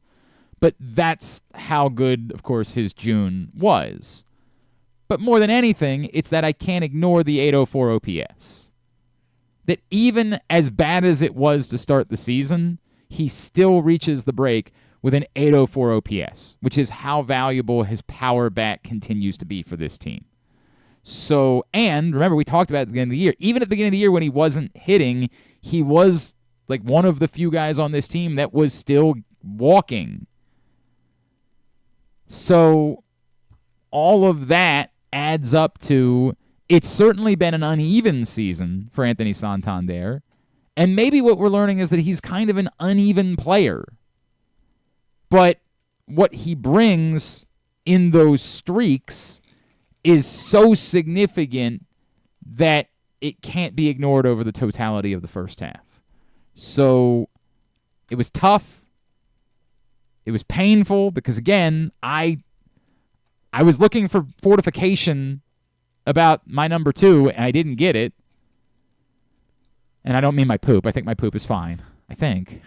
Fortified? It was fortified. There's a show that, I swear to God, it just came up on this day. There was a channel when I used to have cable that would run I don't know if it was a PSA or block programming called Do You Poop Enough? And every time I'd be scrolling through the channels and I'd see it, I'd be like, I don't know! What's enough? I think I poop a lot. Yeah, I think I'm fine. Yeah. But how do I know? Anyway, Anthony Santander ends up being number 3. Yeah, it was very tough going back Also, and forth after number 1. Yeah, go ahead. Yeah. Go ahead. I'm still not sure if I made the right decision here. Westburg made my list. He was my number 3. Okay. And I left off Adley Rutschman. I left off Adley Rutschman out of my top 3 for the 3 up of the first half. And I think, recency bias clearly plays a role in everything, and he had a very, very bad week. And even though, I think he's already at the point. He had a couple of really bad weeks he did. down the stretch. His OPS dipped below 800, Mm-hmm. and this doesn't devalue anything that he does and what he brings to this team. And I think it's already, but he's already at a point of superstardom, and with this Orioles team, where this is the expectation, this is the standard now, to be the starting catcher in the All-Star game, by the end of the first half.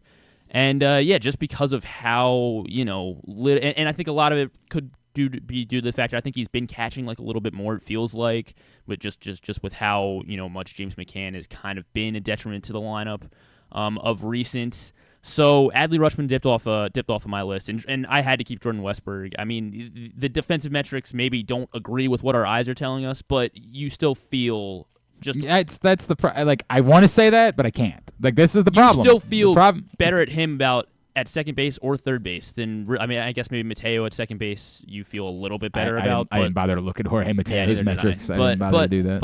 But the fact that you can put him at third base and second base and really fluctuate that with any the versatility is valuable. I don't have a and beef the fact that with. he I don't have beef helps with you them putting win games. I don't have any beef with you putting Jordan Westburg on your list. I don't. It was very difficult for me because again he started at number 2 on my list, and ended up falling off. Adley Rutschman started off my list. But I do have to respect, this is the thing where recency bias does become a problem. Mm-hmm. Because it is supposed to be a totality of the half thing. And Adley Rutschman, to start the season, for the first 6 to 8 weeks, was in MVP territory. And he still went to the break with from Baseball Reference, a 3.2 B WAR, which is second on the team. Mm-hmm. Now, in fairness, Westberg was third, and I still put Santander slightly above him. Santander's 1.8, Westberg's 2.4. I was trying to pull up. Hang on a second. F4. I have F4. Yeah, do you have F4? Gunner. We don't need. Yeah, obviously. Westberg's 2.7. He's second on the team. For F4. For F4. Yes. And what's Adley? Adley would be fourth on the team. He's behind Corbin Burns. 2.5. Okay, so that's negligible between he and Jordan Westberg, 2.7 to 2.5. It's significantly different. And somebody's got to remind me what the different. What they do differently. I used to be able to know these things off the top of my head, and what's that? Is it Baseball Reference includes defensive WAR? Well, I thought they both did. Because they have pitching WAR and then batter WAR. So I don't know if that just means by position player. I've always thought they included defense into that. If they don't, then I would say, why do we even look at F4? To be fair. Why would that be a conversation that we would have? The idea of WAR is that it's supposed to help you figure out who the best baseball players are. And if they don't, if that's what it is, I'm confused by it. I can't ignore that. 3.2 WAR is really significant. So Adley Rutschman had to default back to my number 2. And I get it. I do understand the feelings that we have because of recency, but we can't forget that for a long stretch, Adley Rutschman was dominant at the plate this season. So we got to figure out between those two things what Adley Rutschman ends up being by the end of the year. I don't know. But for the totality of the first half, the number told me he had my eyeballs can't be smarter than fact. So Adley Rutschman defaulted back to being number 2 on my list. So Santander was my number 2. Was my number 2. I mean, and I guess the recency thing really maybe. Definitely feels like recency. But is I mean, just because of how electric that June was, and it makes you think where would this team be without him? And there's going to be guys on the other side of this list where you look at 2025 and beyond, and it's becoming much easier to picture this team without those guys, and then trying to picture this team without Santander moving forward. I get it. It feels very, very tough. It would require either Heston Kjerstad or Kobe Mayo to prove that they can be Anthony Santander. And while Heston Kjerstad's had a nice cup of coffee, we don't know yet definitively that either one of them can be. So I hear you. I just can't. And same thing with I don't know. I guess I still feel good about his defense. No matter. Yeah, the defense thing is weird because we think he's actually better range wise than he's been, but the metrics still don't say he's good range wise. Still but make a weird play. The arm is obviously still the throw from a couple weeks ago. We're just holy S, who can do that? All right, Gunner's obviously number 1, so that's what it is. Down lists.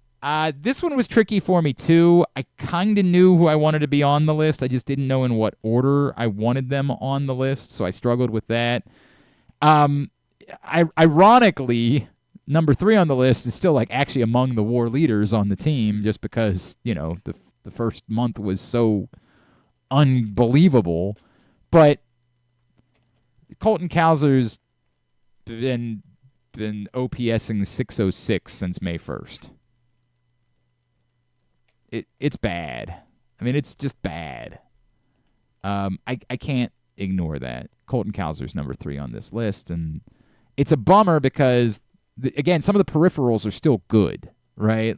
We've talked about this before. You still look at, there's still a lot of hard-hit balls. There's still a lot of things that you would say, hey, that's encouraging.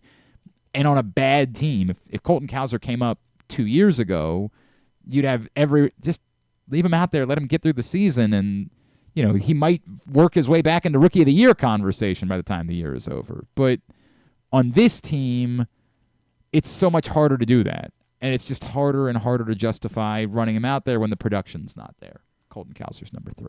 Colton Cowser just barely escaped my list. You love Colton Cowser.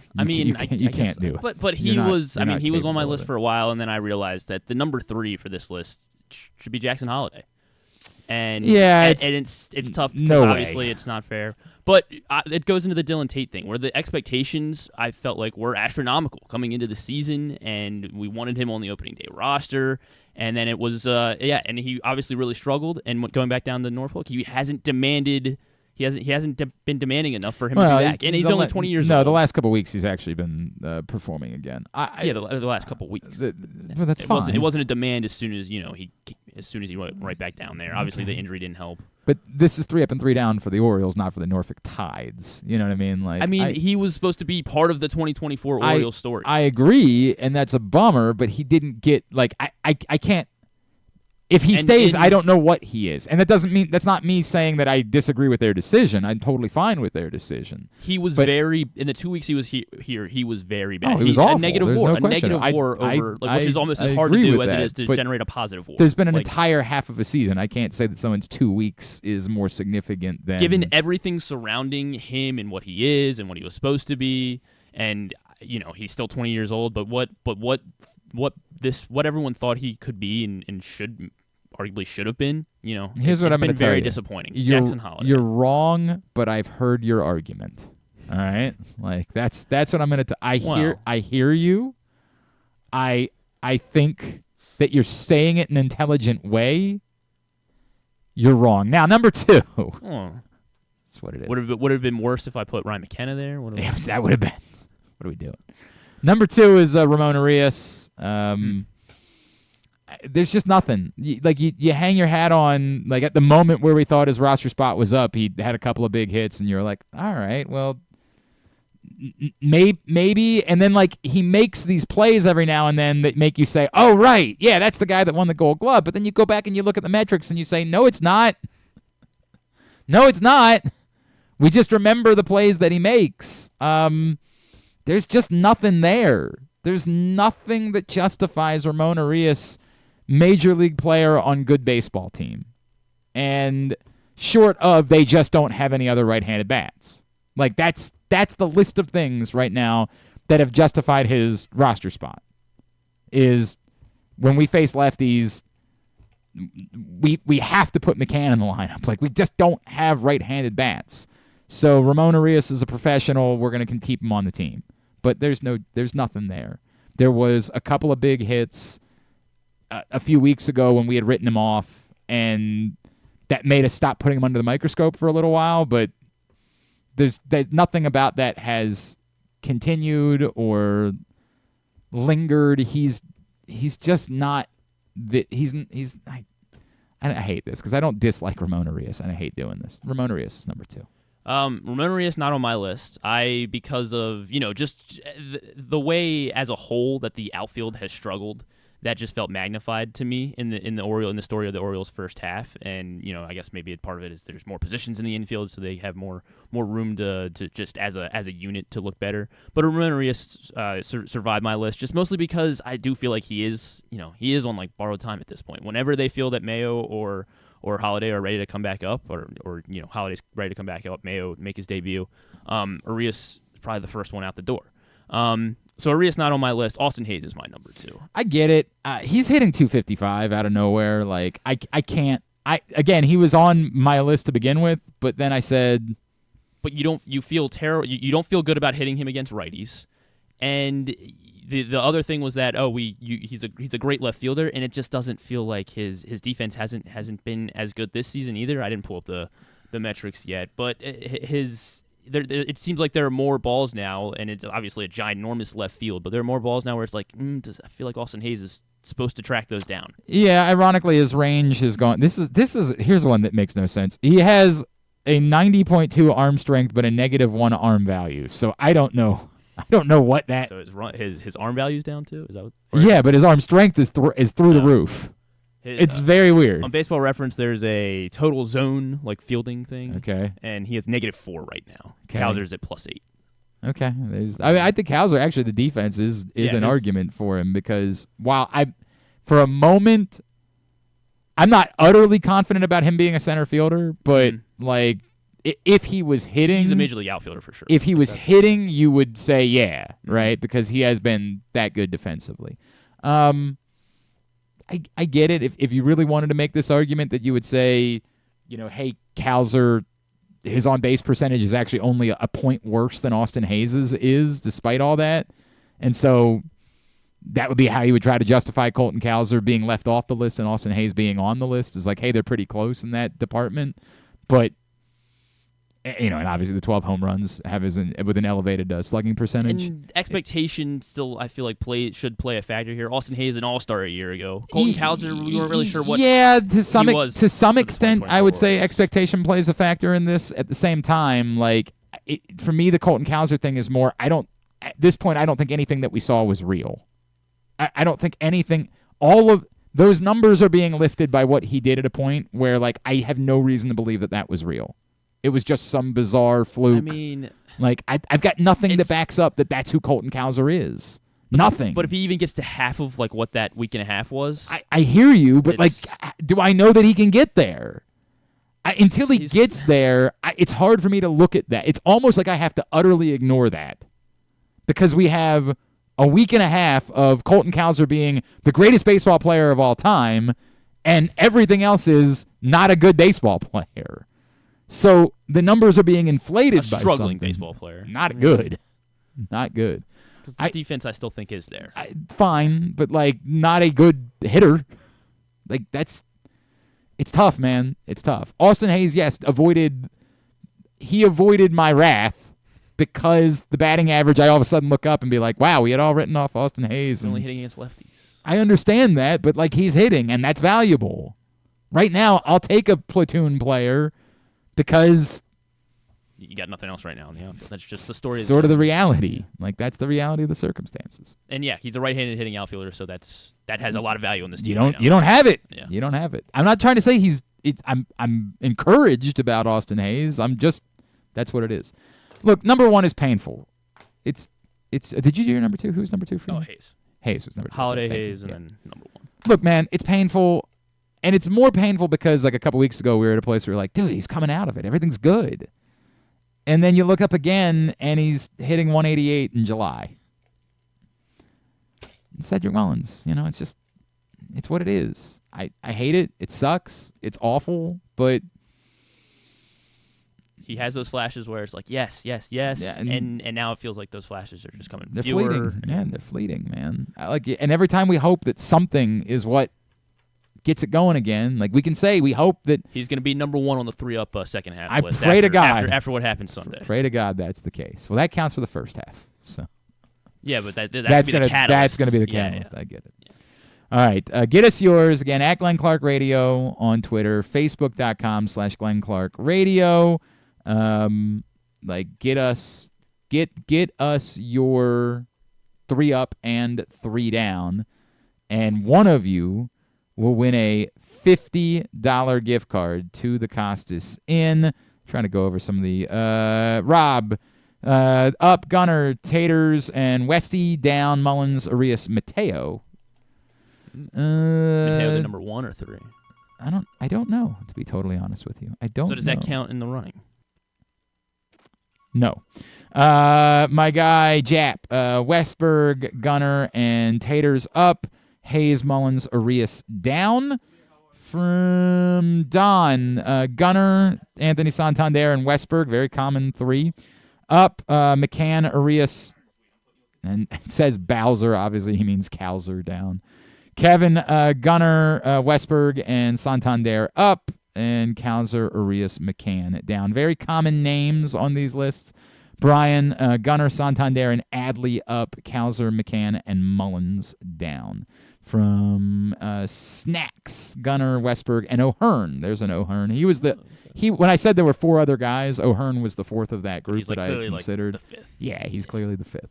And then Mullins, Cowser, and McCann down. So continue to get me yours at Glenn Clark Radio on Twitter, facebook.com/Glenn Clark Radio. And someone will win that gift card to Costas Inn. All right, let's switch gears. Joining us now, this man, one of my favorite people, truly one of the nicest humans I've ever come across in covering sports in this area. And the last time I saw him, he was in Hunt Valley at Dick's Sporting Goods with his AVIV nets. And he has really kind of grown the company from there and doing a lot of different things. Joining us now, you know him as the Jewish Jordan, the former Town Musical superstar, Towson basketball player, and truly a great human being. Mr. Tamir Goodman is back with us now here on GCR. Tamir, it's Glenn. It's always great to chat with you, my friend. Thank you for taking a couple of minutes for us this morning. Thank you for thinking of me. Super appreciative and very grateful. Dude, it's always good to talk to you. First of all, how are you, man? Like, how's life? How the kids? How's everything? Yeah, thank God. Everything is going really well. Winning every day and enjoying every day, and feel very blessed and thankful. Tamir, when we saw each other that day in Hunt Valley, we had talked about like the CIAA tournament using the nets in Baltimore and how special that was. Was the plan when you launched this just to do nets, or did you always have the vision of growing AVIV beyond just basketball nets? Yeah, well, David Warshawski and W Ventures, working with them, anyone who knows them, they're always big picture and always looking to grow and be more innovative and more creative. And so, yeah, we started out with the net, which has been an absolute game changer for basketball. And now we're expanding with the signage system, which we just released the newest version 3.0 this week, which is has a lot of advantages. It's easier for the logos to be seen. It's easier to be taken on and off for memorabilia after the game. And then it could also be used for all sports now. So it fits on any sport with a net, lacrosse or hockey, and they could actually be, advertising or target practice. So like if I'm going to put 5 of them in a lacrosse net, I could, put my school logo on there or an advertiser on there and then use the signage system as target practice. So it's become multifunctional and also now fits all sports. So it's all thanks to Warshawski, and they're just being great visionaries in the sports world. What is it? And I apologize because I just don't have a picture in front of me. What does it actually look like the advertising on a net? Yeah, so first we started off with this very innovative net, which dries the ball and takes the bacteria off the ball. But then we realized, we always had an advertising component, but we realized that people really love the advertising component because all the eyes are on the net during a game. Right. So people advertise all over the arena, but the real estate, all the eyes are the net. Also post game, all the highlights, all the slow motion dunks, everything. There's billions of views of the net all the time. So how can we allow leagues to, help leagues monetize this amazing real estate? So, also we work with Harbor Designs, they're also Baltimore-based, figuring out a way how we can make this incredible signage system, which is very visible on the net, but at the same time very safe, and at the same time can be seen on camera and in person and be used as post-game memorabilia. And we could put any logo for any any company or your school team or so it could be helping your school pride or you're selling the space. It seems like such for causes too, social causes, sure, or charity events, things like that. No, it seems like such a no-brainer. Now that I am looking at it, I'm like, gosh, why hasn't that been used before? It makes it's not like anything on the net is going to impact gameplay because once the ball's in the net, the play's done. It's one of the biggest no-brainers I've ever seen. Yeah, and that's the feedback we've been getting for everyone. They just love it right away, and it's just very, very exciting. And it's that's what everyone says. How did we not think of this? How do we not think of this? It makes people are advertising all over the arena. Every right. part of the game has been updated except for the net. So now there's a high performance net, and people have been advertising over. They're even advertising on referee shirts now, and I'm like, okay, but how about advertising on the place that's the coolest part where you're seeing the dunks and you're seeing the swishes and that's kind of the real estate. So we're glad we're able to do this. And it's exciting for us. And for me, it's a full circle moment because it all ties back to Baltimore, where I started out my career. And unfortunately I got hurt but this is bringing me back and allowing to help the next generation of players. And I'm just thankful and appreciative to everyone, and also to you guys for always being so welcoming and supportive of us. No, it's really cool. Tamir Goodman is with us. This is a really, really. Do you have partners already that have jumped on board with? I remember how cool it was and how big of a deal it was for you. The idea of the CIAA using the net and it being at the arena. Has anybody already partnered up with you on the advertising side, or just using the net this way? Yeah, correct. Yeah, we just finished in Vegas. David, I think, just got back yesterday. We partner with Coaching U, which is known as the most comprehensive basketball coaches conference in the world, where a lot of NBA, NCAA coaches from around the world come. And if you go up on our social media, on LinkedIn, whatever, you could see the signage and the partnership we did with them, and that was like a slam dunk. So we're just moving forward from here on out and try to get as many partners and brands as possible. That's awesome, man. That is so cool. So now what's next? How do you continue to take over the basketball world from here, Tamir?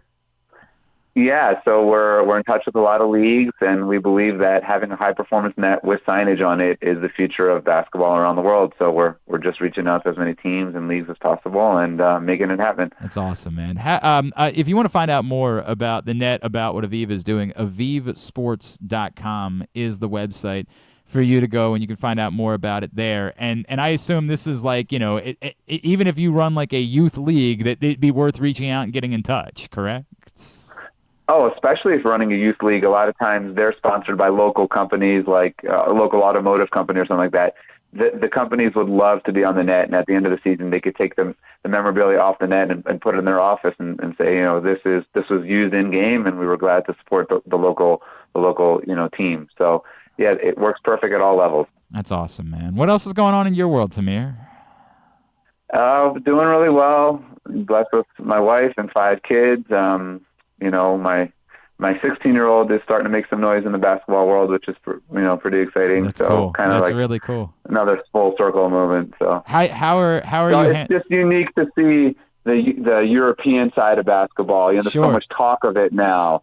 I grew up in America playing, all the American circuits and all the camps, and now here in Israel seeing my son, and everyone's talking about all the European players are coming to America. Why are they ready to play? What's the difference? And kind of seeing it with my son, it's just unique how I grew up, with the American system, now seeing what he's going through. Do you have a sense of that? Have you been able to put your thumb on why it is that it's so different these days?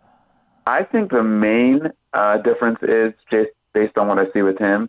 Is when I was coming up in America, so your high school basketball season is really short, and there's a bunch of rules of when you can or cannot work out with your team, how many players, when the coaches come in there, when the coaches can't be there, and then you're going off to a bunch of different camps and a bunch of different teams and a bunch of AAUs. So there's no consistency. That's the word.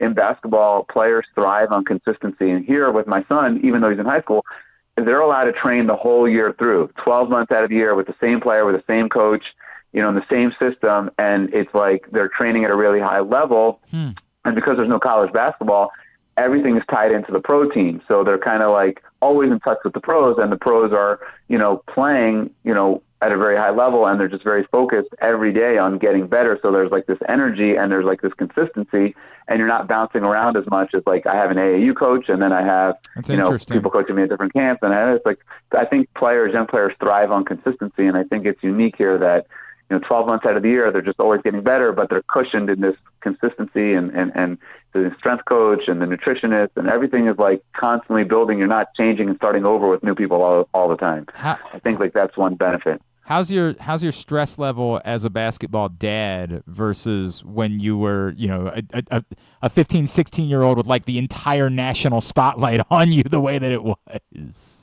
Yeah, that was very hard, having all that attention. And now we're working on a documentary about my life, and seeing all the footage and everything, I almost forgot about how crazy it was. Having said all that, it's still harder to be a basketball player, Dad. It's easier to be a player.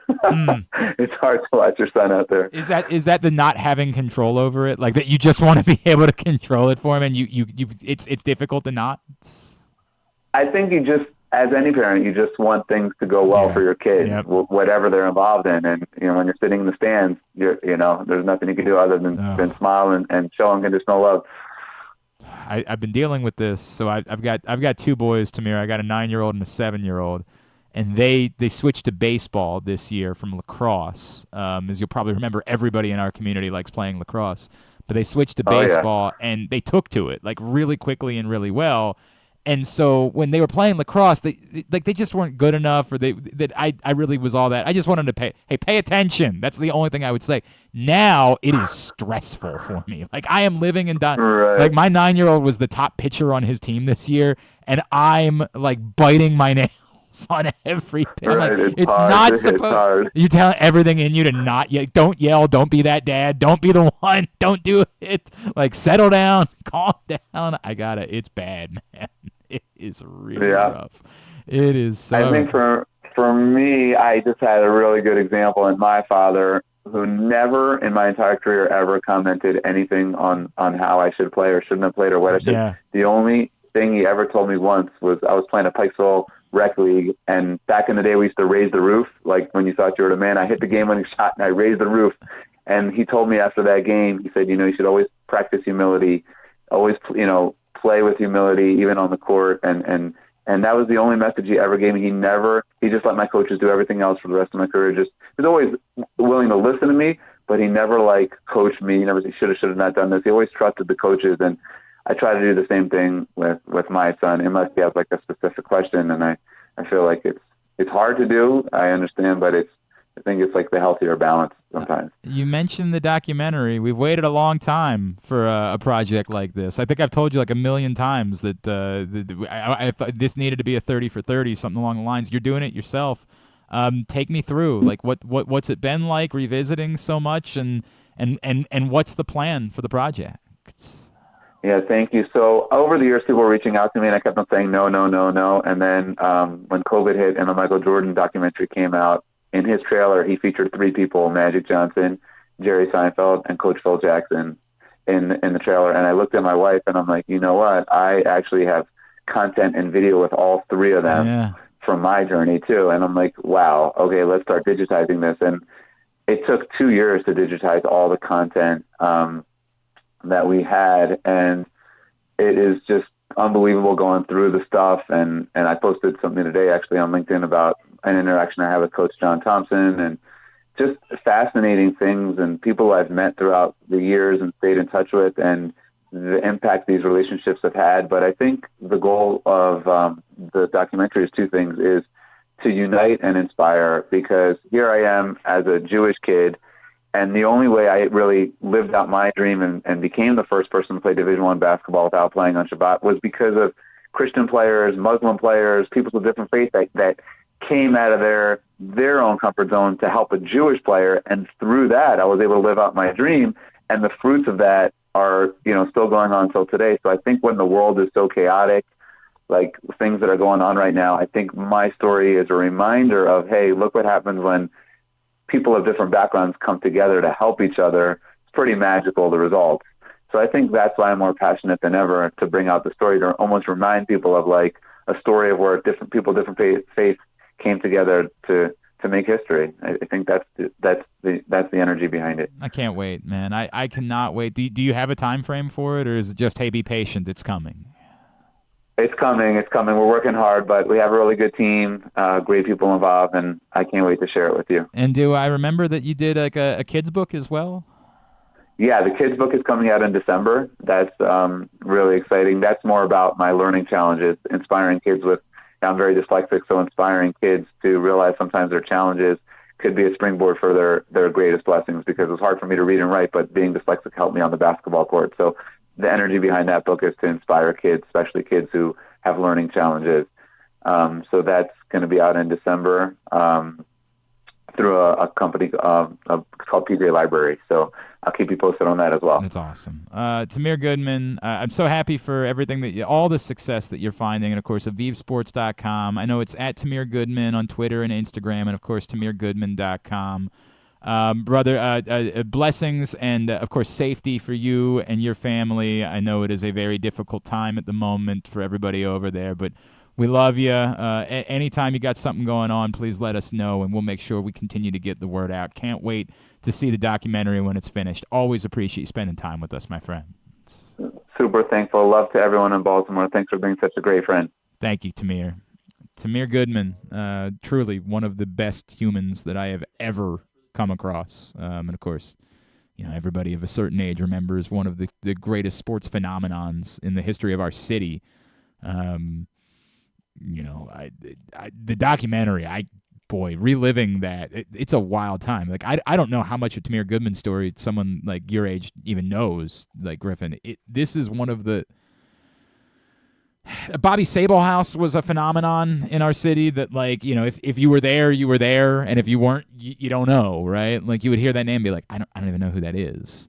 Tamir Goodman, like, shut down the country for a little while. Like, Tamir Goodman packed gyms, and there was a national obsession with the Jewish Jordan.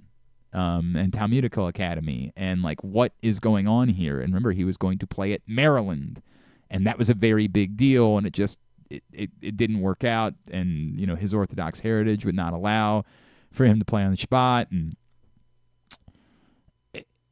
it was such an unbelievable story. I mean, it's just so massive that, like, when he says, like, yeah, I had interactions with Magic Johnson and Phil Jackson and Jerry Seinfeld, you're like, yeah, that's right, because he was that in a pre-internet world, he was that level of celebrity at a very young age. I can't wait to see this documentary, because it's reliving so many things that I will remember, and I have no doubt there'll be things that I don't remember. That, like, right, I forgot about that. But what a wonderful human Tamir Goodman is, and really appreciate him taking the time. All right, when we come back in, we're going to do a bonus I'm Into It. We're going to do a GCR version of I'm Into It, because my friend Emily Reese was in Philly recently and brought back, I was not able to find the Hers Taste of Philly chips for the summer. And I like doing chip tasting parties with my friends, the Gatsby's, whenever we get together. But I couldn't get them in time for the 4th of July, so she brought them by yesterday. We'll just try them here, because I got something else for the radio show on Sunday. So we'll just try them here, and I got other things lined up for next week. So that's what we'll do. We'll try them. And I'll break down Jake Paul Platinum. Oh, you want to do, right. You want to do fighting words. Yeah. There's really not a whole lot. It's not, but yes, that dumb thing is happening. Isn't there a UFC card this weekend, too? It's not one of the worst Not UFC good. cards maybe ever, actually. All I feel right. like I may have said that a few times this year. All right. I feel like you have, and a lot of times in the last couple of months. But hey, UFC 304 in 2 weeks is loaded. All right. We'll do all that next. Glenn Clark Radio.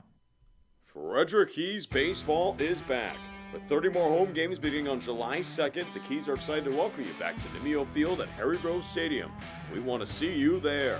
Countless promotions will be on display every game, with it ranging from Tap House Tuesdays to Firework Fridays and everything in between. For more information or to buy tickets, call 301-815-9939 or visit frederickkeys.com today. The ultimate fan experience awaits you at Sports and Social Maryland. See how we're raising the sports bar with our massive 100-foot media wall featuring 40 HD TVs and a 47-foot big screen. Bet on your favorite teams and this year's biggest events at the FanDuel Sportsbook while enjoying your favorite beers and cocktails, plus our delicious takes on bar food classics. Visit Sports and Social at Live Casino and Hotel Maryland at Arundel Mills. Must be 21. Gambling problem? Call 1-800-GAMBLER. Driving in Maryland? Did you know an Easy Pass from DriveEasyMD.com can save you time and money? Of course you did, because you are a thrifty driver. An antenna reads your Easy Pass transponder and automatically deducts the toll from your Easy Pass account. Learn more at DriveEasyMD.com. Hagerstown, Maryland, a snapshot of American history that dates back centuries. Today, the roots of the city expand with another historical moment, the grand opening of Meredith Park, Hagerstown's new event stadium and home to the Atlantic League Flying Boxcars. Experience the energy, culture, and adventure. Plan your getaway today at America's newest and most innovative ballpark. You're welcome in Hagerstown, Maryland. Visit Hagerstown.com. Treat yourself and taste the Baltimore tradition that is the legendary Costas Inn. Hey, it's Stan the Fan Charles. For over 50 years, the Costas Inn has been a Baltimore original, dishing out their legendary fat, delicious, award-winning crab cakes and steamed crabs. It's crab season, so sit back and crack some crabs while watching the Birds pursue another divisional title on Costas' 15 TVs. On Monday night, the Costas Inn offers their half-pound jumbo lump crab cake with 2 sides for under $30. So head on down to the Costas Inn today at 4100 North Point Boulevard or visit them at costasinn.com. There he is, Agent 00 Chicken. Nothing can keep him from Royal Farms Chicken Palooza. Because right now, he can get a 3-piece world-famous chicken box for just $8 with a portion of each sale donated to a local charity. Plus, register to win world-famous chicken for a year. Come to Royal Farms Chicken Palooza. It's a real thriller, but it's only for a limited time. Real fresh, real fast. Royal Farms. The Toyota Tacoma comes in a range of models and trim lines, so you can choose the perfect Tacoma to reflect your unique personality and driving habits. Check out buyatoyota.com for deals on new Tacomas from your local Toyota dealer today. Gambling can be a fun and entertaining experience, but there are risks involved. If you're planning on betting on the game at the casino or on your phone or computer, know your limit, stay within it. Set a budget and a time to stop. Remember, gambling isn't a financial solution, and it doesn't mix well with alcohol or drugs. Know the risks and have a plan before you begin gambling. For free and confidential services, call 1-800-GAMBLER 24/7 or go to helpmygamblingproblem.org. Escape to Ocean City, Maryland, and discover a place that just feels lighter, where every day feels like Saturday and French fries are a food group, where flip-flops are always in fashion and seafood is always in season, where the boardwalk is bustling and the beach is right outside your door, where you can rise with the tide and feel like a kid again. Ocean City, Maryland, somewhere to smile about. Book your trip at oceocean.com. Coming back in here with Glenn and the other guy, Garrett, whatever his name is. You know who they are. All right, I've changed my mind. You're not going to watch us eat the chips today. And I know that's going to kill you. That's going to kill you guys because you're like, the only thing I wanted to do today was watch other people eat potato chips. But I forgot that Griffin had fighting words today. That's what happened. I take 1 week off. Actually, we missed 2 Thursdays. So I just forgot about fighting words. So we got to do that. We're going to run out of time. I'll save those for Sunday, and then we'll do the Oreos on Tuesday. Although that bag of Oreos is not going to last till 2. I'm going to have to go in today and pull like 3 Oreos out of that bag. Because it is not going to last us. Get a new bag, you said, right? I might. That could end up being the play as well. And my kids will devour. Don't limit me to just one Oreo. On Sunday. Well, we're not doing them on Sunday. We're going to do them on Tuesday now. Okay. We're going to do the chips on Sunday. So I have to come in Tuesday? Yeah. You just want to take over as Rita and Glenn. My God, we would get sick of seeing each other. Can you imagine? This guy again? Really? Yeah, I mean, if you keep giving me Oreos, though. I mean, yeah, that's a good point, right? That does go a long way to making up for it. It's weird when I see Griffin at the radio station. I've compared it before to being like, you bump into your teacher at the mall, and you're just like, you? Although Griffin's not my teacher. It's just like that notion student kind of? It's like notion of seeing someone outside of the place where you're supposed to see them. It's becoming... because we went to the Oriole game together. We did. We had a good time at the Oriole game together. I said before, I enjoyed watching a baseball game with you. You were a fun person to watch a baseball game with. I might have an extra ticket to Third Eye Blind. I don't know. I don't think that's going to be for you, unfortunately. Is there a way we can find an extra ticket to Creed? No, not a chance in hell that I'll be joining you for Creed. Oh, you just want me to find a ticket? So I can, sorry, buddy. Not have to. Yeah, it's on you. Shelf it out. You're on the hook. If you want to start trying to work on something, if you want to pitch somebody a partnership, by all means, you can do that. Guy? Who is Who it? does he know? John Colson? Yeah, if you want to ask John Colson. Griffin needs a ticket to Creed, and he's never done this before. He's tried to pitch someone. I think it's at the arena, right? It's at the arena. Oh, no, I wanted... What? Well, in November, they're in the arena. They're at the arena. But the arena. Virginia. They're the Baltimore Arena, at the CFG Bank Arena. Well, then you're out. What about it? Can we pitch? Have you ever tried pitching? What's the other one? They're Jiffy Lube Live in Virginia.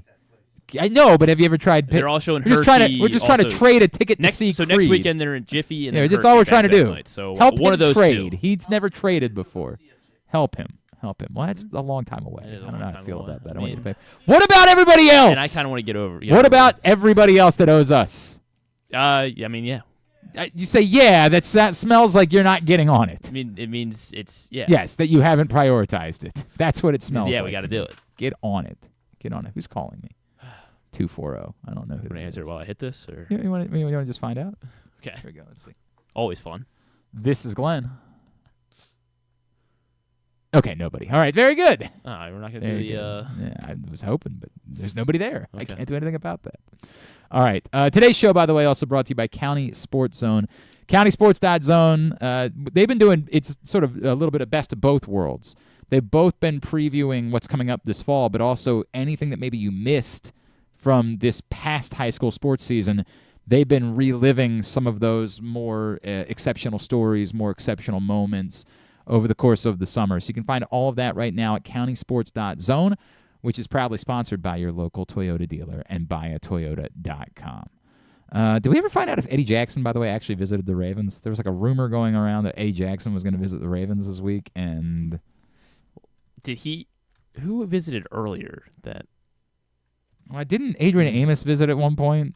Yeah, maybe that was that it. Like then, even if he did visit, I always wonder if like that's like, oh, there was somebody else recently. You're right. There was another veteran who came in for a visit and didn't sign. They're saying former the sell is that former Roquan Smith teammate Eddie Jackson. That's a good point. Yeah. That is a good point. They were teammates in Chicago. That is a good point. SI reported it.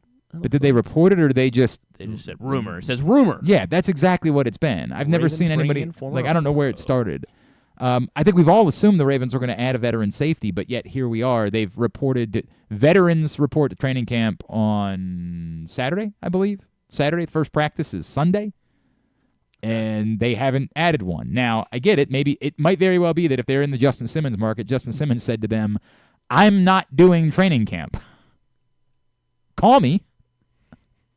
But it won't be for training camp. It's very possible that's the case. And it's also possible that they're trying to like bring in other safeties, although we don't even know if they brought in Eddie Jackson, to try to make Justin Simmons jealous. Like, hey, dude, we could just sign Eddie Jackson. You want up, then... But we have never heard any positive connection between the Ravens and Justin Simmons. It's just he's the top of the list that's out there, and we're all very confused as to why Justin Simmons is unemployed on July 18th. But I don't know. All right. Yes, let's do your thing. It's Fighting Words with Griffin Bass. Fighting Words brought to you by Live Casino and Hotel Maryland.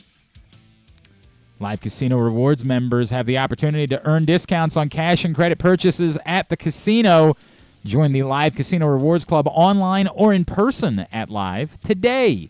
See complete details at livecasinohotel.com. And, of course, Griffin mentioned what he's about to talk about stinks, but UFC 304 next week does not stink. Hopefully I'm not watching Creed instead. Oh, that's the date? You can watch UFC 304 at Sports and Social inside Live Casino and Hotel Maryland with Leon Edwards and Bilal Muhammad and Tom Aspinall. We'll talk about that next week. We will. Right now, nothing. What you got? So the last time we did Fighting Words, we were previewing UFC 303, which was supposed to be the Conor McGregor Chandler card. It fell apart. Right, they did a good job of medically repairing this kind of a little bit of surgery. Medically repaired. Yeah, a little bit of surgery. Alex Pereira, Yuri Prohaska was a great main event. Alex Pereira, he's unbelievable. And like the next, I don't know what's gonna happen. He head kicked, knocked out Yuri in like 10 seconds into the second round. It looked like it could have ended in the first round, but he ended up stopping him pretty quickly in the second round. And there's questions. What's next? Could he fight John Jones at some point? At this point, he would have to go up to heavyweight, which probably wouldn't be a big issue for Alex Pereira. He's a massive guy. Okay. Because he was fighting at 185 to fight Izzy. And then came up, and it seems much more natural.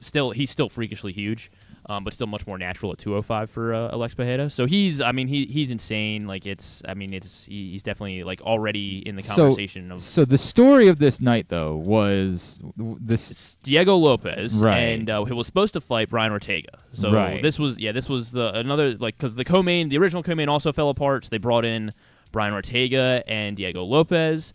And Brian Ortega had a lot of issues making weight, so they were going to fight at 145 because they're both featherweights. They're both 145ers. The day of that they're weighing in, Brian Ortega's like, I can't make 145. Can we do 155? So they do 155, and it kind of sucks because Diego Lopez, he, like a lot of fighters, there's different ways to cut weight, but he cut pretty much all the weight. He was going to wake up and have to shed like 2 or 3 pounds or something. So he was already below 155, so they were like, all right, whatever. So they weighed in. They were both 155, and then the day of the fight, Ortega came down with, he was sick. He couldn't fight. Okay. So he had to drop out the day of, literally like hours before everything started. Like these rumors were going around, and it was like, oh my gosh, they're about to lose the co-main event. And Dan Ige, who lives in Vegas and trains in Vegas, and he knows one of his guys knows somebody at the UFC very well, and they must obviously these kind of situations have to be talked about at some point before, and they're like, all right, well, what's Dan Ige doing? And so somebody from the UFC texts one of Dan Ige's coaches or managers or whatever, and they're like, hey, I can I can weigh in at like 160 today. And so that's what they did. Literally, like I want to say it was happening maybe a couple hours before like the actual undercard began. They both weighed in at 160, and they were like, all right, we're gonna do this catchweight fight at 160, and Diego Lopez won. But yeah, it was just pretty. I mean, it was wild. Just crazy that Dan Ige went from literally sitting on the couch. I mean, he's training, but he's sitting on the couch and gets a text and says, all right, yeah, I'll be the co-main event and kind of save this card a little bit. So yeah, it was crazy. Dan Ige's a baller. They went to decision, like crazy that he went the distance. Yeah, went the distance. It was also Diego Lopez that didn't have like he wasn't training for Dan Ige, so it was kind of like he just kind of did what he needed to do. Wasn't going to take any big risks. But yeah, it was very crazy. That just everything that happened. The other, I guess we were talking about something that happened 2 weeks ago. Let's not. Michael Venom Page lost to Ian Machado Gary. Okay. So we'll see what happens at 170 now. Okay. Will be a much clearer picture in a week when Leon Edwards and Bilal Muhammad fights. But yeah, those were the big, the 2 big things from UFC 304 a couple weekends ago. Other things we missed: Shakur Stevenson put everyone to sleep on the July 4th weekend with a very boring 12-round decision.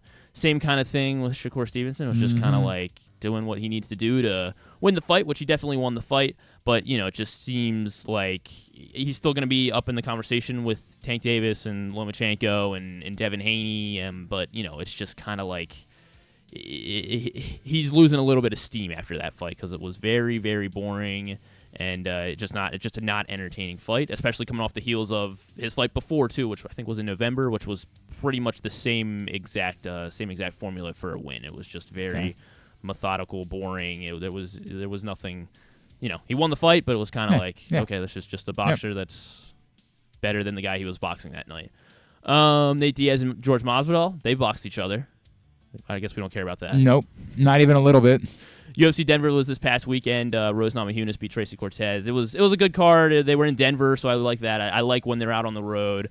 And then Jake Paul will be boxing Mike Perry this weekend as they are going to continue. Boxing. Amanda Serrano also on that card. It's going to be on DAZN now, no longer the Netflix thing. Yeah, and then John Cena announced his retirement. That's right. That is very important. Yes, that is very tour. important. That he's going to be retiring at WrestleMania next year. Retiring. I mean, the moment that the folks in Saudi Arabia say we got $20 million if John Cena's on the card. That's what they did with Shawn Michaels. Had a huge retirement right until Saudi Arabia said we want Shawn Michaels, and then they said, it's weird. He and the Undertaker aren't retired. But yeah, John Cena definitely overtook the news that night when Shakur Stevenson was boxing. It was that was the big story. Where was it? Was that the Castle? Did I see that there was a leak for what the UFC Spear fight is going to be? Is it Sean O'Malley? Is that what? Sean O'Malley. I don't know if I saw that rumor. I thought I saw that somewhere. Let's see if who. I mean. Let's see. This is in September. It is in September, and yeah, I mean they want it to be. Dana White wants it to be massive, and it probably will be. Just being in the Sphere, in Vegas on Mexican Independence Day. I'm trying to. I mean, like there's a lot. It's far enough. The funny thing is everyone's like, I mean, I know Alex Pereira just fought, but I could definitely see a way that he's back on this card, and just because Alex Pereira seems like such a gamer. Apparently, this came from there was a picture on the ESPN MMA Instagram that had the inside of the sphere, and like you can sort of see it in the. Oh, there's a picture of Sean. There's Sean and Marab apparently. That would be fun. Thing. So. Okay, yeah. So I'm seeing it now. Saturday night during the UFC card, leaked by a French Canadian UFC Denver broadcast. Okay. That had Sean O'Malley versus Marab. Yeah, that would be cool. Ariel Helwani credited the broadcast for being partially correct. The other leak included Ilia Toporia's first featherweight title defense against Max Holloway. I think I heard that one. I saw that one as well. So, I mean, both of those would be pretty tremendous fights if they get both of those or even just one of those. I think they want to have Juliana Pena fight Raquel Pennington for the women's bantamweight. Okay. But yeah, so that is the news. I actually saw. I don't know. Alexa Grasso. I don't know where. Mexican. Somewhere in California, I assume in LA, there's a new. They're calling it a sports theater, and they did like a screening of the last UFC fight. And I guess the UFC is doing a very specific camera angle that like makes you feel like you're one of the fighters. Oh God, I wish I could remember. Is it like Ghost Cam or something? I know they used to do this thing called Ghost Cam, and it was like California. And it was like whenever they will like grapple and they're on the ground, they do this like eye level, like mat level cam, and I kind of like it. I wish they would. It's called COSM. COSM. COSM. Well, that's what the name of the place is. So let me take that back. Okay, I don't know what the name of the. Hang on a second. This place COSM. PFL likes to do ref cam.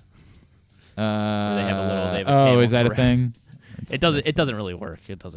But it's cool. And after there's a knockout or something, it's like, here's what the ref saw. So James Worthy was there. Oh, really? Like I think they just invited like a lot of like famous people to come be a part of the first one. All right. So here's what it looks like. You're in a theater. Oh God. Maybe I should just send you this tweet. Yeah. Hang on a second. James Worthy tweeted it, but it's not all just. Hang on. Damn it. The other news, the only other Tank. Way too long. Yeah, I know. Tank Davis was granted permission to go to Paris, just for the Olympics. Yeah, for the Olympics. I would assume it was like a mentor coach kind of thing. Okay. I don't know anything about that. Support Team USA. Okay. I guess that means he's got to be familiar with the boxers involved. There's not a local boxer that's involved, so I don't know what that is. All right. I just sent this to you. You can kind of get a sense like that. You're right up against this giant screen inside this theater, but it's not the angle that I was looking for. Like you can get some sense for what it is, but I think there are better videos of like there's like different angles that they shoot specifically for this event experience. Got it. And that I guess they're gonna use. Okay, I see now. Yeah. The spear. Yeah. Okay. It's sort of like a little sphere. So the fight will be just. I mean, it's gonna be weird. Yeah, I don't know. Whatever. Oh, I see now. Okay. You see? Yeah. How like it'll feel like you're sitting. Yeah. All right. That's what it is. All right. Very good. That's fighting words. Yes. Now let's wind things down. Let's get good. Well, hey, what are we gonna do? What are we gonna do? We can edit it out. Don't worry. We got plenty of time. We can edit it out. You just tell me. It's your world, Dave. Well, that's not good. That means we got to redo the whole thing. We're killing it over here. Ready? Have you ever thought of taking a cruise to these wonderful destinations with sunny skies and beautiful beaches? Well, wait no longer. We're ready for you to cruise from the Cruise Maryland Terminal. Have a little phrase that you can go from baggage to margarita in about 15 minutes. Choose fun with an array of destinations, onboard activities, entertainment, and world-class cuisine. Contact your travel agent and book your cruise today. Let your adventure begin. All right, what you got for tidbits? Tidbit-wise, Caitlin Clark had a pretty good game last night. In fact, she had the most assists in a single game in WNBA history with 24 and 19. It was It was, it was really good. No doubt about it. Most assists in a single game in WNBA history with 19. There are only 5 other women that have ever had 16 assists in a WNBA game. 5 ever. Mm-hmm. Okay, so in WNBA history, yeah. Right. Sue Bird. Sue Bird. Why did I thought she was on the list? Hold on. I have two different. Yes, Sue Bird. I was gonna say it'd be very weird if Sue Bird was not on the list.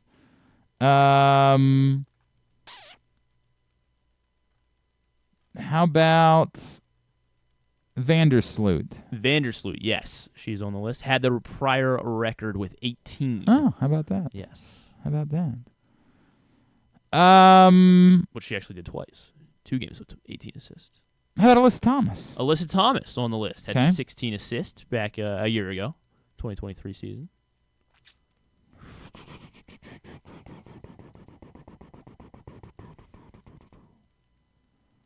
Boy, I don't know. Looking Man. for. How many did you name? Hold on. I got Thomas, I got Bird, and I got 2 more. Vandersloot. 2 more? Yes, 2 more. 1 active, 1 no longer active. 1 active, 1 no longer active. 1 part of like. Cappy Pondexter. No, not Cappy Pondexter. She was a hell of a point guard, though. Trying to see how. Had her where in. might be on She was the list Mighty here. Merc. 1 active and 1 no. How about Sabrina Ionescu? Sabrina Ionescu is Okay. on the list. Had 16 assists in a game in 2022. Someone who's no longer active. Jennifer Rosati. Not Jennifer Rosati. Where is Jennifer Rosati? I don't see Penny Toller. Not Penny Toller. She had 14 in a game once. Damn it. But that's the right era.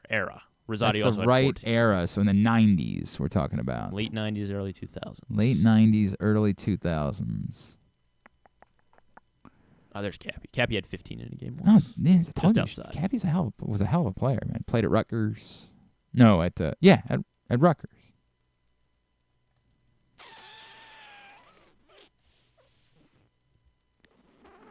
Yes, Rutgers. Yeah. I know. I mean, I think I could say her name, but I might need help saying her name. Might that need helps. help saying her name. Tisha Penichero. Tisa Penichero. 16 assists That's a good one. twice. Once in 98 and Yeah, once in that's a 02. good one. Yeah. That's a good one. That's a good one. All right, very good. Let's get totally tubular. Oh boy. We're doing well. There is a place where tradition, family, and community gather, where the aspirations of talented young competitors takes root, and where the crossroads of history, culture, and renewal come together. This spring, experience America's newest and most innovative ballpark, Meritus Park in Hagerstown, Maryland, home of the Atlantic League Flying Boxcars. Plan your getaway today. You're welcome in Hagerstown, Maryland. All right, here's what's coming up totally tubular-wise. Yes, the round 1 of the British Open is still, I think it's wrapping up basically this afternoon. It's on USA, and then overnight tonight into tomorrow. Same thing, 1:30 a.m. tomorrow on Peacock, and then 4 a.m. Tomorrow morning on USA for round 2. Athletes Unlimited lacrosse season gets underway out at USA Lacrosse in Sparks tonight at 5 and 7:30 on ESPNU. Summer League all night on ESPN and ESPN2 and NBA TV. I see that Bronny didn't stink last night, and so, of course, now they're going to go into hyperdrive. Wizards Kings night at 7. It's also on Monumental Network. If that's something that you care about, TNA Impact tonight at 8 on Axis. Anything non-sports-wise? Yeah, quite a few things on, let's see, Bernie Sanders will be on Stephen Colbert tonight. Ah, yes. Because they need a younger man to run for president. ABC, let's see, the Season 6 premiere of Press Your Luck, and then Lucky 13, new show on ABC at 9. Yeah. Hosted by Gina Rodriguez and Shaq. What? They ask a contestant 13 true or false questions. I know we were doing all this stuff because of the writer's strike, but shouldn't we be past that now? Shouldn't we have real shows? Jesus. Glenn Powell continuing the rounds with Seth Meyers tonight. New episode of Impractical Jokers. Season premiere was last week. They're on season 11 now. Oh, also TBS, by the way. There's something important that's today. The Boys series finale. Yes, not series finale. Oh, really? I thought it was. Why did I think this was the season final season? finale? Oh, okay. Yeah, not the season series 4 finale. is not the final season. I mean, they haven't said that. Okay. season 4 finale of The Boys tonight on, or I guess now, on Prime Video. Final season of Cobra Kai as well. I actually kind of like Cobra Kai. Like, I don't want to say too much about Cobra. Like, it's kitschy as hell, but it's been way better. When they announced they were doing that, I was like, this is a terrible idea, and it has not been that. It's been fun, very silly, but fun. I'll watch the final season of Cobra Kai. So that is, I think only the first 5 episodes. Like, they're gonna do like a part 2 season, the finale. But that's not on Netflix. On Peacock, Those About to Die new show. It actually looks pretty cool. It's like this epic series about the Roman Empire, and it stars definitively not the final season of The Boys. They're doing a season 5. Okay, all right, my fault. My apologies to all the boys, all the fanboys, boys out there. And that will be the final season. Got it. Season. Maybe that was my confusion. But Anthony Hopkins is in Those About to Die on Peacock, and it's like set in the Roman Empire. It looks pretty cool. So very weird. Yeah. Anthony Hopkins only does some movies, and he won't appear at award. Like, he'll win best. You remember how much they screwed up the Academy Awards the one year because they thought that Chadwick Boseman was going to win Best Actor after he had passed, and so they put it at the end of the night when they normally do Best Picture at the end of the night, and then Anthony Hopkins won, and he wasn't even there because he doesn't come to award shows. They were like, and the winner is Anthony Hopkins. All right, thanks for tuning in for the. Very, very uncomfortable. Yes, that's on Peacock.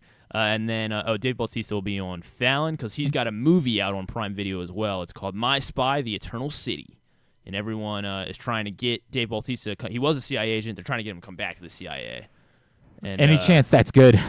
Maybe. Ken Jeong wants him to come back. Anna Faris, Craig Robinson. So is it a comedy then? Is that, yeah, I think okay. so. All right. Now maybe there's something there. And then everyone's like, Dave Bautista. What was the dumb Dave Bautista? Stuber. No such thing. Stuber. I liked Stuber. It was fun. Is he an Orioles fan?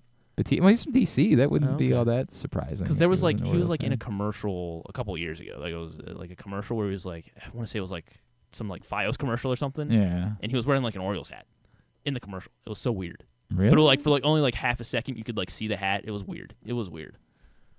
He's definitely a Yankee. He's definitely a Nationals, or he at least feigns to be a Nationals fan because I've seen him go to Nationals games, and I have a friend who's friends with him, and they would go to Nationals games together.